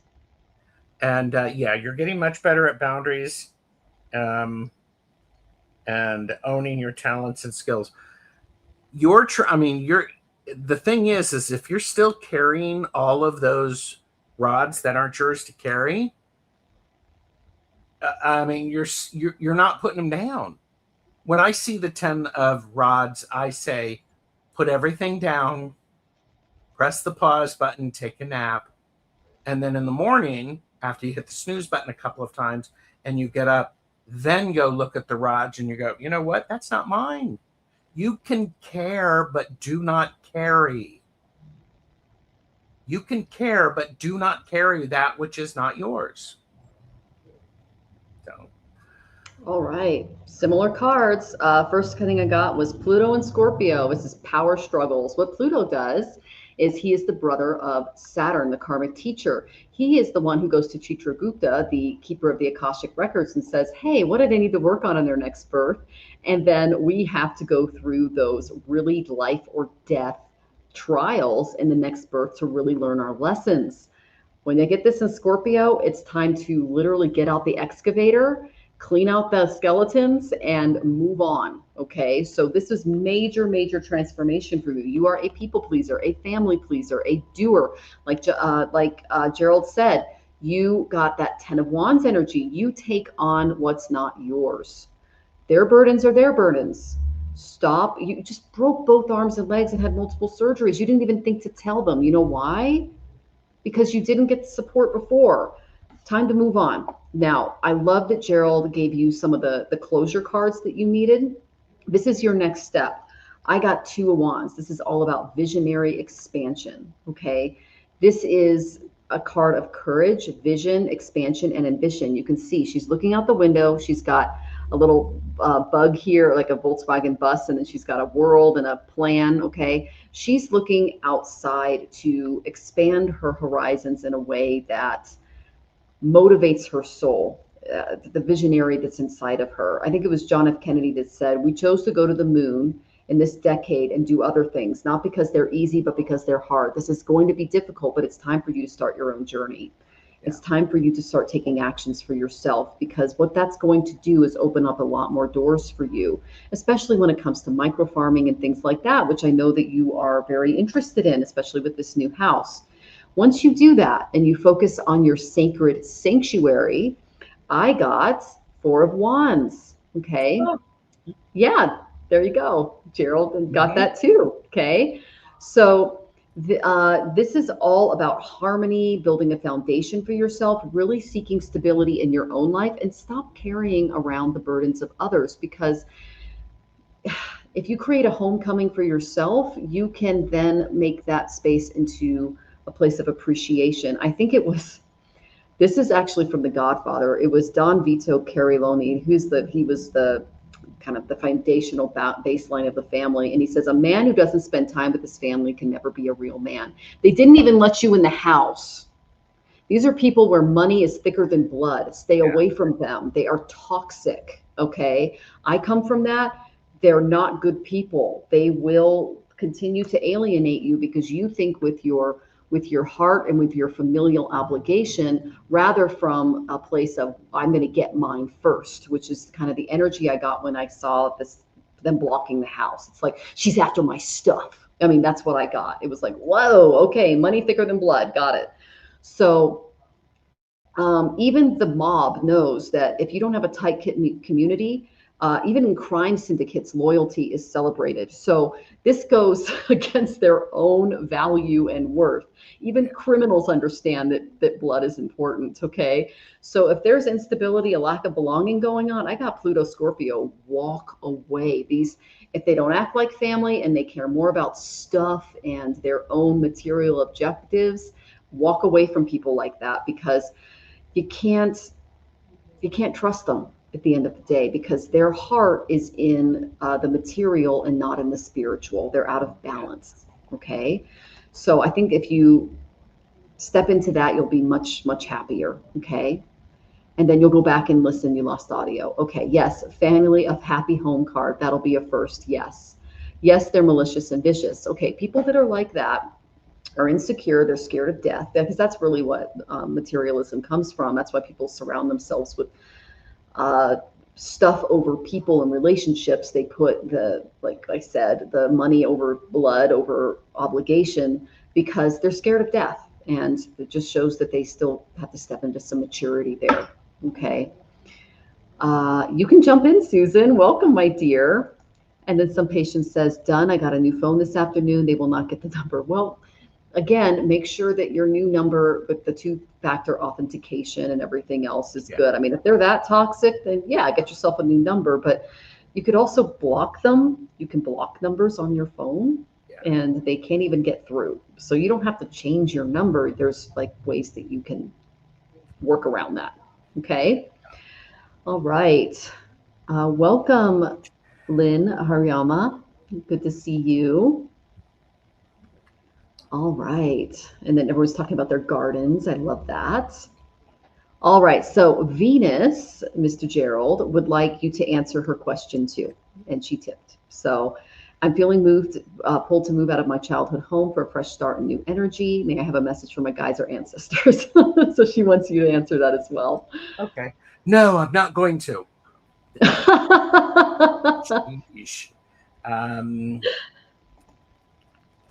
Part of that is, about moving away, from that.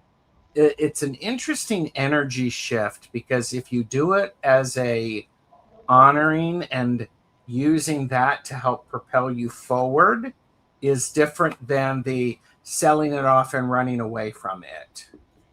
Because the initial thing that I got for you was the 9 of Cups, which is a card of great satisfaction. It's the wishes come true. You've worked hard at it and you've been happy about it. Of course, there's going to be difficulty of letting things go. There's going to be some sadness around it. There's going to be bits of sorrow because, heck, your childhood home. I mean, it's like, gosh, that's a lot. However, there's this idea of justice. It's the bigger picture things. Do you want to stay there and have that grounding?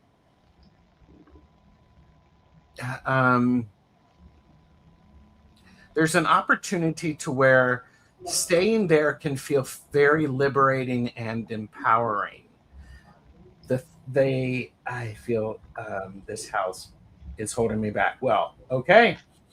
And it's interesting you should say that, because the next card I have it's emotionally holding you back because I have the Devil. It's the difficult stuff you don't want to see. It's all of the change, all of the things that are challenging that, but once you get through that and you're on the other side, it's going to give you a really good foundation. And I have the Hierophant. What this is saying to me is you're going to be breaking yourself free of the known or unknown limitations of the house and your ancestors. Now, I'm not saying your ancestors, you're not honoring them, but I'm saying sometimes habits are not the best things because we've just done them over and over and over again. It might be time to go, you know what, let's do something a little different to see where I can thrive, where I might not have had. My dad was my BFF and died in this house too.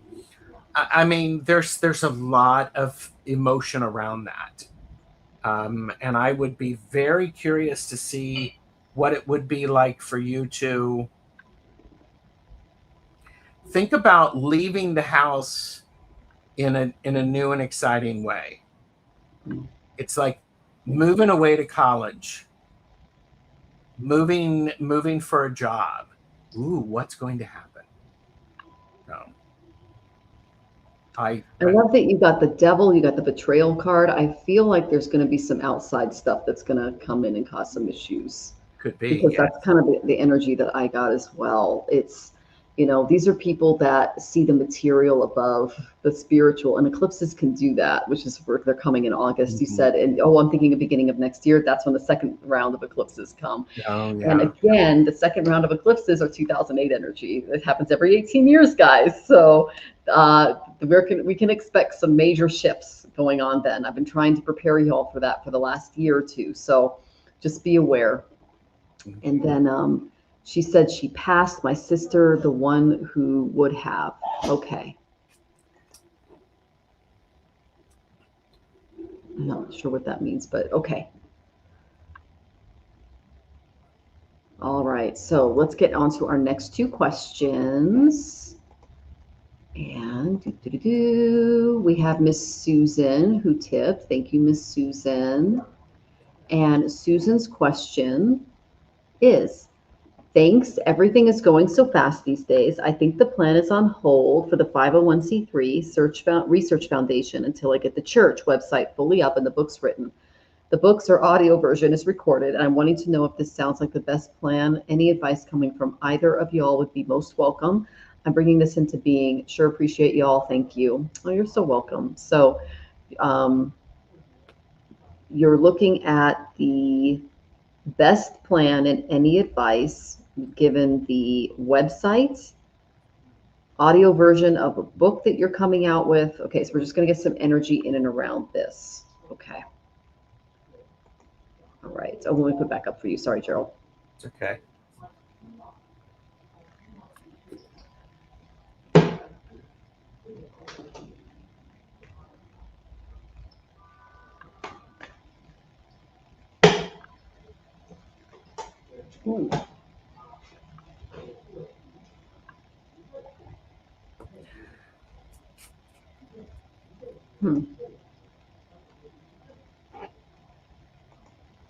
Okay. Let's see here. I know there's what the energy that's going on around all of this. It's a bit okay. I'll take those two cards. It's a bit chaotic because the overall energy I got for you was the Fool. Oh, this is that card of hey, let's try it. Let's see what happens. Let's keep moving. Let's take that leap of faith and expect the net to be there. It's not foolish behavior, but it's refreshed behavior. It's like, all right, I've got full energy. My gas tank is full and I'm ready to go. and I've got food and I've got cash, and I'm just going to say, let's just play around and find out what works and what doesn't work. with that in mind, that is tempered by the King of Rods. When you do take some action in order to do what it is that you're looking for, the church, the website, the audio version of the book, Yeah. be energetic, but take a little bit of time and make sure it's foundational. You know what is going on, and it's not like you just show up at the studio and figure it out. This is going to require a little bit more time than what you want and a bit more patience. Yes. And that's okay. That's part of the process. You got to know if you're burning hot with the king of rods, you are mature about it. You are going to be experiencing a bit of things are going to show up that are unexpected. If you look at them as barriers that can't be overcome, that's exactly what they will be. If you look at them in the sense of, well, no, I didn't expect that to happen. Now I get to learn how to do a 501c3 thing. It's part of that Fool energy. It's like, woo, okay, we get to do that. Because underneath this, those unexpected difficulties and challenges, we have, and I am rather fond of this, we have the Page of Swords. You're going to learn something new. And the Four of Rods. You're going to learn something new. And everything you're learning, if you pay attention to it in the right way, is going to support you where you are wanting to go. I think that's really quite lovely for you. Now, I'm curious what you have for her, Michelle Marie. Well, I love that you brought up the Fool, because I think it's important that, the Fool is not, and you also got the King of Wands. So it's about taking action, but also trusting spirit. The first card that I got was the Moon. The Moon is all about listening to that inner voice, your intuitive inner self, that third eye, tapping into it. That's the main energy that I got in and around that. And that's what the rest of the cards are pointing out to me. Because the second card I got was the Queen of Cups. This is a very lunar energy. This is about owning your inner emotional sovereignty and relying on your intuition. Okay. So you want to rely on clairvoyance, be intuitive, tap into your heart space or your third eye, and make a deep emotional connection with your guides before moving forward, because you're kind of going in the wrong direction here. There is a denial of someone's behavior in and around you, and it can bring a lack of fulfillment in the long term. I think that's why Gerald said it's important to rest with the Four of Swords, and then to look at it a little differently. Take the blindfold off and see what's going on around you with the Eight of Swords energy.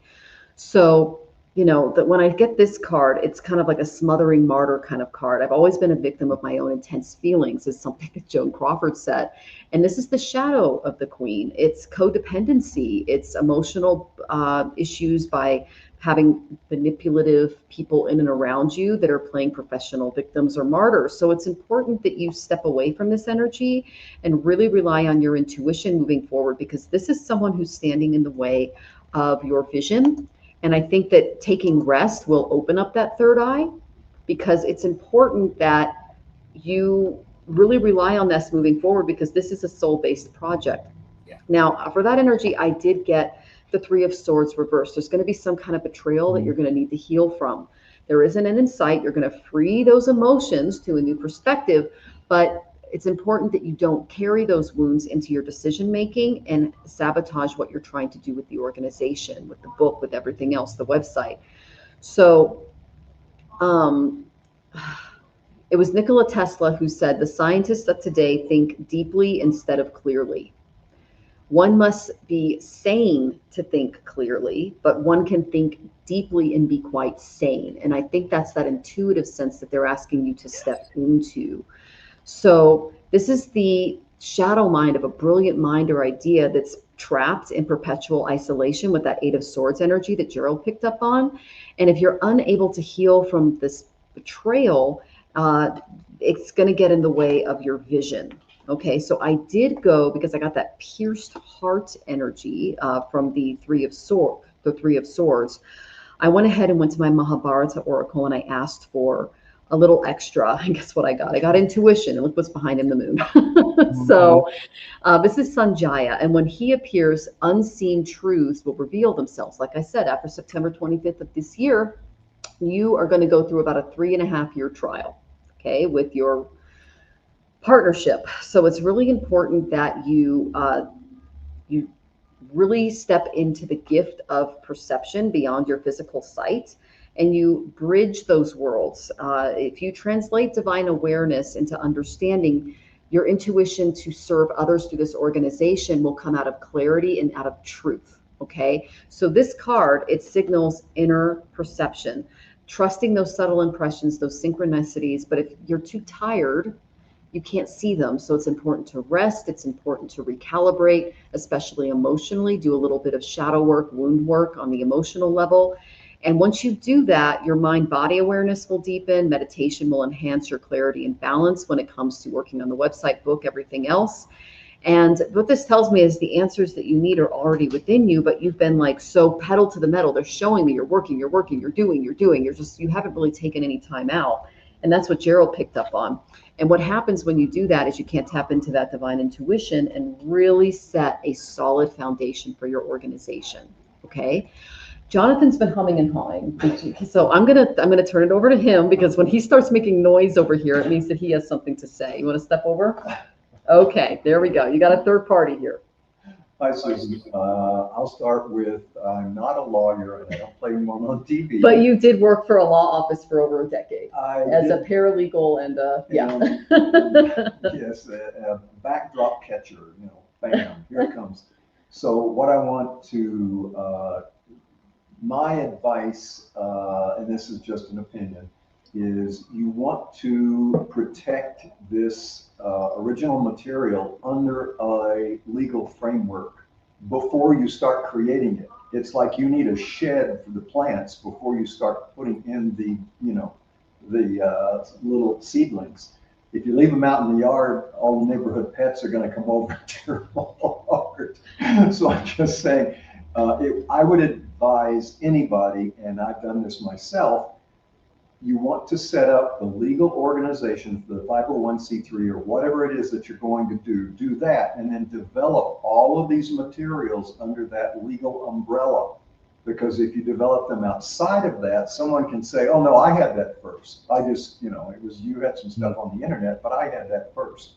But if it's if it's recorded in the books of the 501c3, and again, I'm not an attorney, maybe there's a different structure that would be better. You want to develop the shelter first, and then put all of the creations into that shelter. And it doesn't take very long. These things are not, it's like really, it would be like going to Ace Hardware and buying a shovel. They're so common. So it would be very easy for an attorney to have something like this built for you in less than a week. And then you register everything you do under that organization. And she says, time to make sure it's foundational. Time and patience is good. Putting the other project on hold is a good move. Great attitude to face the unexpected. Awesome, Gerald. And then she goes on to say, listen to the inner voice, Queen of Cups intuition, deep emotional connection, aware of other energy present, manipulative martyr, someone in the way of vision, betrayal to heal from, thought of the big betrayal this week. That's what I'm probably picking up on. When I saw him on Facebook, considered reconnecting. It's not the betrayal that's keeping me at bay. Gross personal choice, working till after dawn, many days. Yeah, so, and then she says, thanks, Jonathan.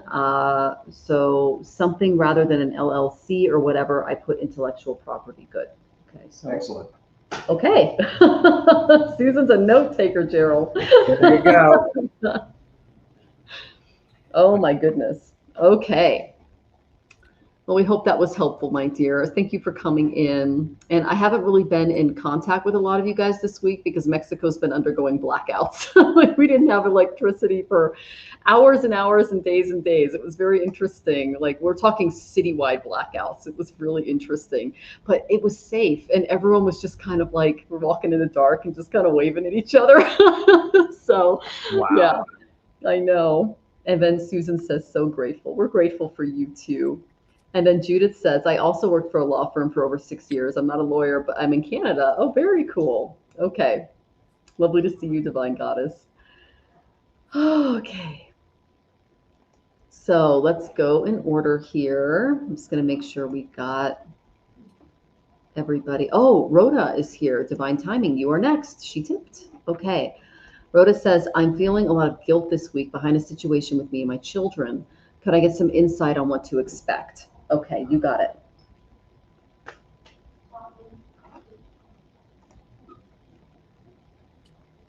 Okay. Guilt. Children. Okay.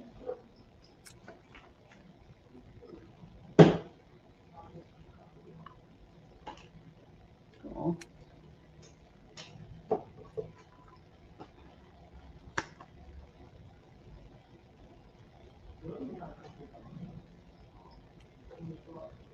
I'm wondering if it's, and you said this is Rhoda? Mm-hmm. Okay. You're feeling some guilt behind a situation with you and your kids this week. I got the Seven of Pentacles, which is the card of making sure that your timing is accurate. Are you worried about something that you think might be going on, or might be going on? Because the response is different for each of those. And I'm wondering if, because if it were really that bad, it would have shown up a lot faster than what it hasn't already. Because I got the Eight of Rods again. So it would have shown up really quickly. Because all things change, and things can go. I actually think you might be the one who feels badly about it, and not the kids. It might be one-sided. You might be feeling about it. Yes, I think they almost didn't get enrolled in school today, but it did work out good. Good. I think that's what's really important. And you can give yourself a little bit of time to feel the way you need to feel about it, but don't let it become an obsession, because if it becomes an obsession, then it becomes bigger and much more powerful, and you blow it out of proportion. I'm not saying you are blowing it out of proportion. I'm saying there could be the opportunity if it's like if I tell you don't think about pink elephants, for the rest of the evening you're going to think about pink elephants. So We have a car wash called the Pink Elephant where I used to live, so that immediately flashed in. that's funny. And she says, okay. Okay. All right. So, Rhoda, what I got that there is a male energy in and around the environment. Knight of Cups energy. This is the card that represents someone who is able to love deeply. They find beauty in things like these. This is the kind of guy that would write you a poem and bring you flowers on Valentine's Day. Okay. So this is kind of an artistic crusader card. So when it comes to, this is like a creative gift that we all receive from the divine masculine. So know that it's important that you kind of tap into this energy when it comes to your kiddos, because they're feeling a little insecure right now, but there is a person in the environment that can help, okay, and provide a little bit of emotional stability, not only for them, but also for you. That's the energy that I got in and around the dynamic that's going on, okay? Then you mentioned that the thing at school wasn't working out. I got Two of Wands reversed. This tells me that, you had a vision and it did not come to fruition. There was some anxiety. The project did not get fulfilled. So this represents fear of the unknown and fear and over control. And like Gerald pulled the Tower. If you try to over control the situation, especially when the plans aren't working out, you can create more drama than what's necessary. Okay. It's good to not think about things in a more paranoid way because of some past wounds that they're showing me. Overregulate, kind of bully the small territory ahead of you, because This is a card of, you know, your actions, your initiations not taking fruition. And the kids are a little anxious about this as well. So it's important that you tap into that heart space. And she says, I was definitely faced with having to quit my job and move back home. Well, that would be a major, major issue in your plans. Okay. So, and she says, right. Okay. So it's important that you don't try to over control the situation and just let it flow. There is a masculine energy in and around you that can help you with this. Okay. So, and this is someone who is very in tune with their heart space. Okay. I got that everything is eventually going to work out. So it's important that you take a breath just right now and know it's going to work out. Okay. I got the Wheel of Fortune. So you just have to wait on the right timing. Okay. Divine order, karmic cycles. No, this wheel of life, it moves relentlessly. Fortune comes today, misfortune tomorrow. So it's important that you witness this with a steady heart and remain fixed on the unmoving center, the axle here. So it's important that you have equanimity, not only for yourself, but for your kids as you go through this, because the cosmic tides of karma, which represent this wheel, can fluctuate. And when our plans don't go to fruition, we can go into those places of, you know, betrayal or loss, or as Gerald pulled the Tower card. So don't resist any changes coming your way. It's just some karmic loops. You'll bring more stress if you resist it or try to stop events from happening. Okay, so it's important to just bring emotional stability into your kids' lives. You know, whenever I get Knight of Cups, it tells me that doing something creative, something that kind of breaks you out of the cycle can help.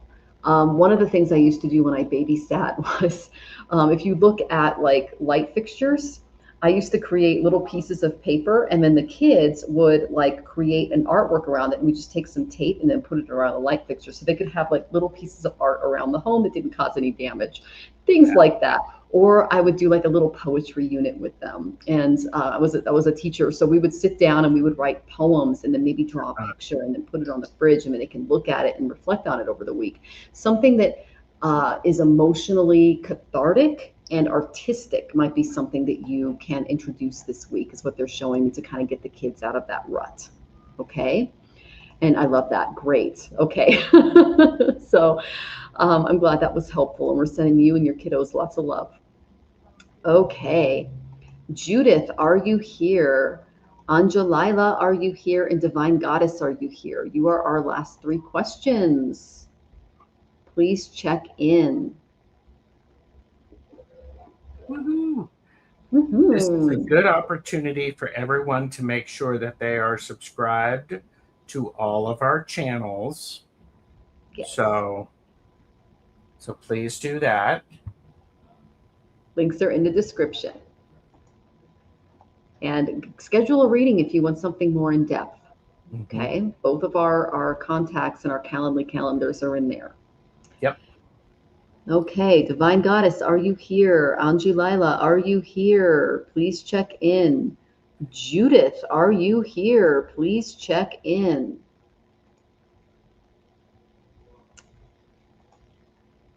Judith, are you still here? Please check in, guys. Otherwise, we're just going to go ahead and move on. It's been about an hour and a half anyway, so since Gerald came in. Yeah. Thanks for checking in for us, Venus. You're the mod with the most. We appreciate you. Oh, my goodness. Okay. So, Divine Goddess is here. Okay. I'm getting N Aries, thought about next actions for me going on a hike. Okay, well, you're the last. Okay, and then who else is checking in here? Not seeing Judith. Okay, so I'm going to pull a card for Divine Goddess, and then you want to pull a card, and we'll just go ahead and close out. I think so. Okay, so we'll just each pull a card for you. Next actions. Oh, Judith is here. Okay, so I'll let you do Divine Goddess and I'll do Judith. Okay. Okay. Okay, I'll pull some cards for Judith. And then Divine Goddess is already up there. 4 months. Okay. All right. And his name, he's into yoga, and I'm into meditations. So let's see. Next actions for you. You're going on a hike. I think a hike is a lovely thing. Please, by the way, make sure that you take more water than you think you are going to need, because that's a good thing. And Divine Goddess, what I have for you is I have everything that I have for you is related to balance. Make sure that you balance the big picture. I have Temperance. This is the magic card of the deck. This is the alchemy card. Make sure that you know all of the pieces and parts and the ingredients that you have, because everything is in flux. Everything, you're going to be balancing things. This is a really, really key thing. You both are adventurous, yes. I think that's absolutely lovely. This is like, I think, the third time that the 8 of Rods has shown up. 8 Rods, swift movement. Things are going to move rather rapidly. Do not lose your head. Don't immediately go, well, we're going on a hike, and at the top of this is going to be somebody to do a marriage proposal. Don't do that. Don't do that. I mean, so be realistic with it. So, yeah. And balance is really important. And one of the great things is if you're looking if you're looking at this as if this is romance, there better be balance on both sides of it, and a willingness to balance if it's out of balance. Sometimes out of balance is fun, because getting back in balance can be a lot of fun when it's appropriate. Mm-hmm. So that's what I have for you, Divine Goddess. No, I'm going to take my time on these things. Courtship is very important. Good. Yes. I'm here to support that. And on August 1st, Venus, which rules love, is going into debilitation. So good month to just take things slow. And Venus is also going to be aspecting Saturn retrograde mid-month. So it's really important that you take those rose-colored glasses off and you see that relationship for exactly what it is. And that goes for everyone in the audience, because that's the astrological vibe of the month in August. And August 1st is also Lunasa, or the celebration of Lamas. It's the first harvest. So it's an indication of how things can be through the rest of the year. So, I mean, enjoy it. And then Divine Goddess says, wow, interesting. Excellent. Very interesting. Okay. Yeah, that's when the berries start. It's usually the strawberries that hit, and then the raspberries, and then the blueberries, and then toward the mid-August we get the apples. So that's that's. And this is where you're going to start doing a lot of stuff with grains and stuff like that. So. Oh yeah, it's true. Great. That's very true. Okay. And Divine Goddess says, wow, interesting. Okay, yes, the courtship is important. Great advice, Gerald. Okay, Miss Judith, you are next. I'm a Pisces. They're going through Sati Sati. If that's your moon, if it's your ascendant, Saturn can cause major career upheavals and changes. If it's going over your sun, that's an ego transformation. Okay. Saturn going into Pisces it's gonna happen until, this is sidereal calculation, off and on until February 2028. So we're gonna be in this energy for a while. Okay, so what they really want you to focus on positively for the next couple of months is your home, your family, your support, what makes you feel secure. Okay, I got 4th house energy. Home is something that you should be putting all of your time and energy into, is what they're showing me. It's something that you need to involve others in to make sure that you have that stability in and around you. It's important that you find a roof over your head where you feel secure, where you feel like you're, because the thing is, in the art of war, it's all about securing your base. And they're saying that your base is not secure right now. So you need to do that. Okay, it's your sun. Okay, big ego transformation there. This tells me you need to start reaching out to other people, asking them for help, seeking partnerships. Now, I asked what caused the imbalance in this area, your foundation, what makes you secure. And I got the Two of Cups reversed. This is an imbalance or misalignment when it comes to relationships not being on the same page, disharmony because you invest yourself into the partnership, but the other person doesn't. And it turns into neglect and conflict. So it's one of those things where you are learning to set boundaries within not only domestic partnerships, which is what they're showing me, but also partnerships in general. There's a lot of toxic attachment things that are still samskaras, which are past life wounds that are now manifesting in your current life that are happening. I think it was Joni Mitchell that said, you love your lovin', but you don't love me. Okay, so this is the shadow side of emotional imbalance, losing yourself in some kind of codependent, painful dissolution, idealizing partnerships. It got you into a lot of trouble and you're learning in this area. Okay, been there, no judgment from me. Okay, it's just something that you came here to work on. Now, when you start to do some of this shadow work that's going to help you create a more balanced home life, it's important that if you're carrying rejection, heartbreak that's blocking your ability to pursue healthy relationships and partnerships, let go of those expectations, but set boundaries at the same time. Okay. So this is a time of re-examination because a lot of your plans have gone awry, especially when it comes to home life balance, because your guys are still like hammering into you. Set some boundaries in your relationships. Let go of this toxic codependency. Stop attracting people that steal your energy. It's like this emotional vampiric energy. And the solution I got to that is you're reevaluating love. I got Radha.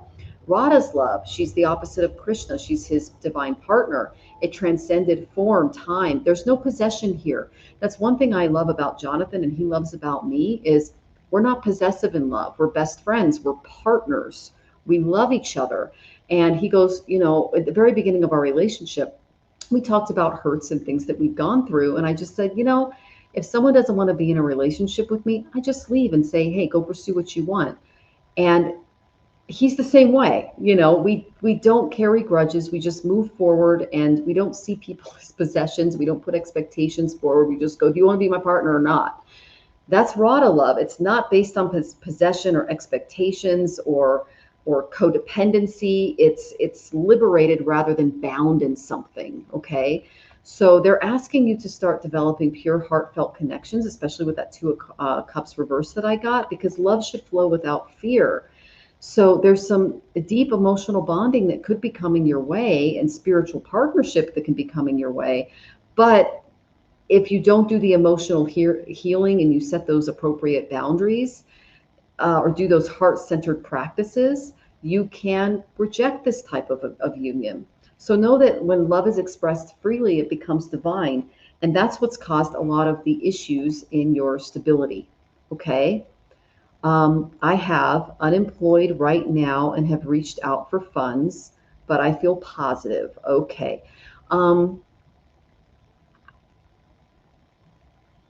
It's important that you see the lesson in this because that's what the guides are trying to show you.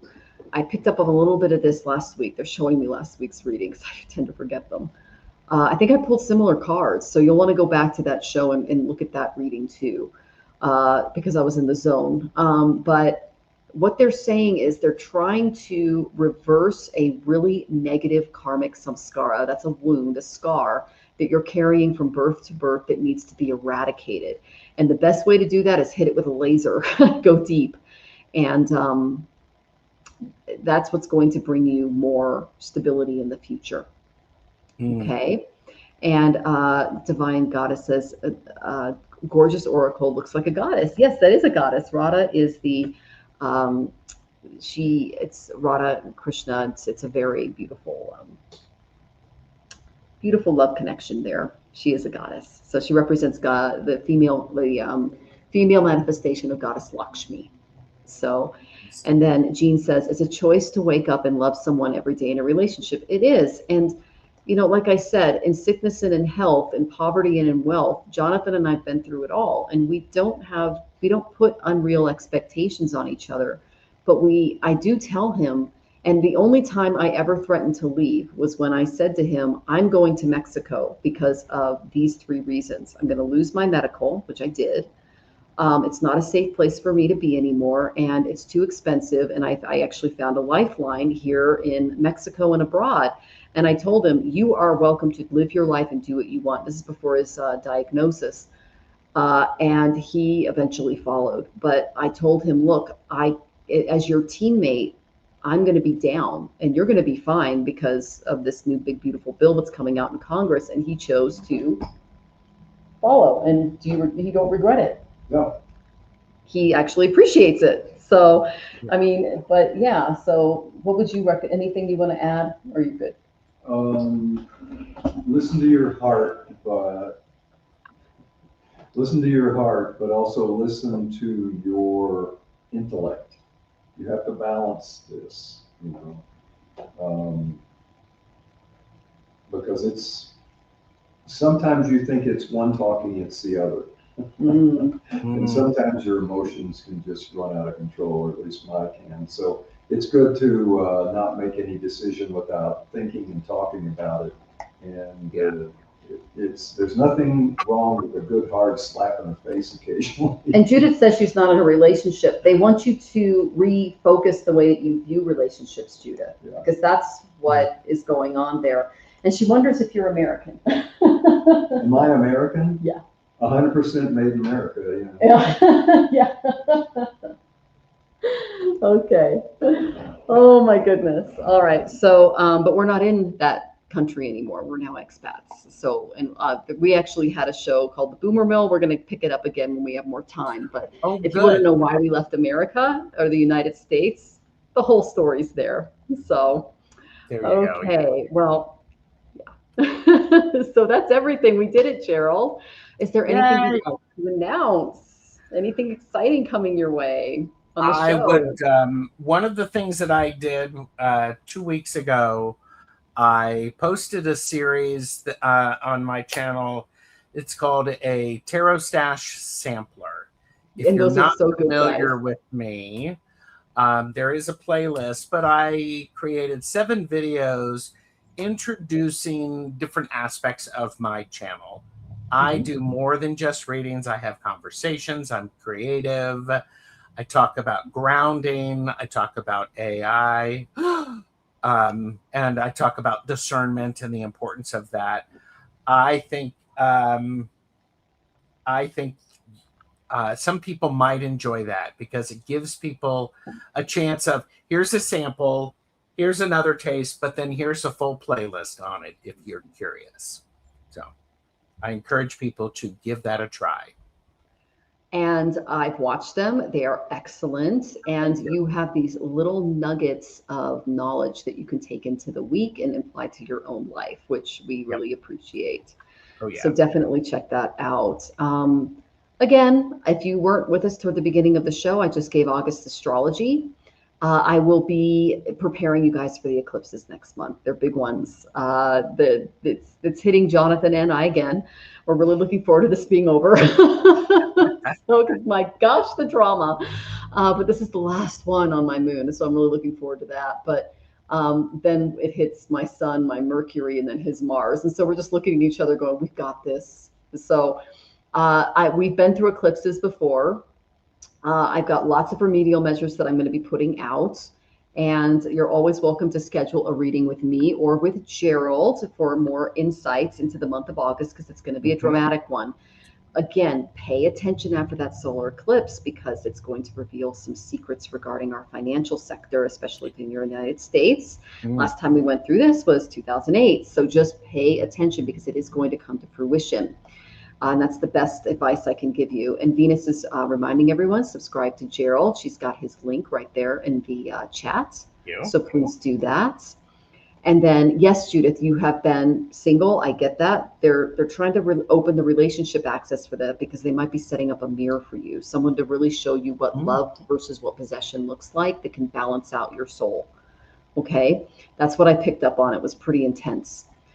All right. So I want to thank all of you for being here, especially Gerald. I look forward to this every month and seeing your beautiful face. So Thank you for the invitations. Yes, and everyone is just thanking you for your time and energy as well. Again, all of his links are in the description. Please follow him. Please schedule a reading with him. You will not regret it.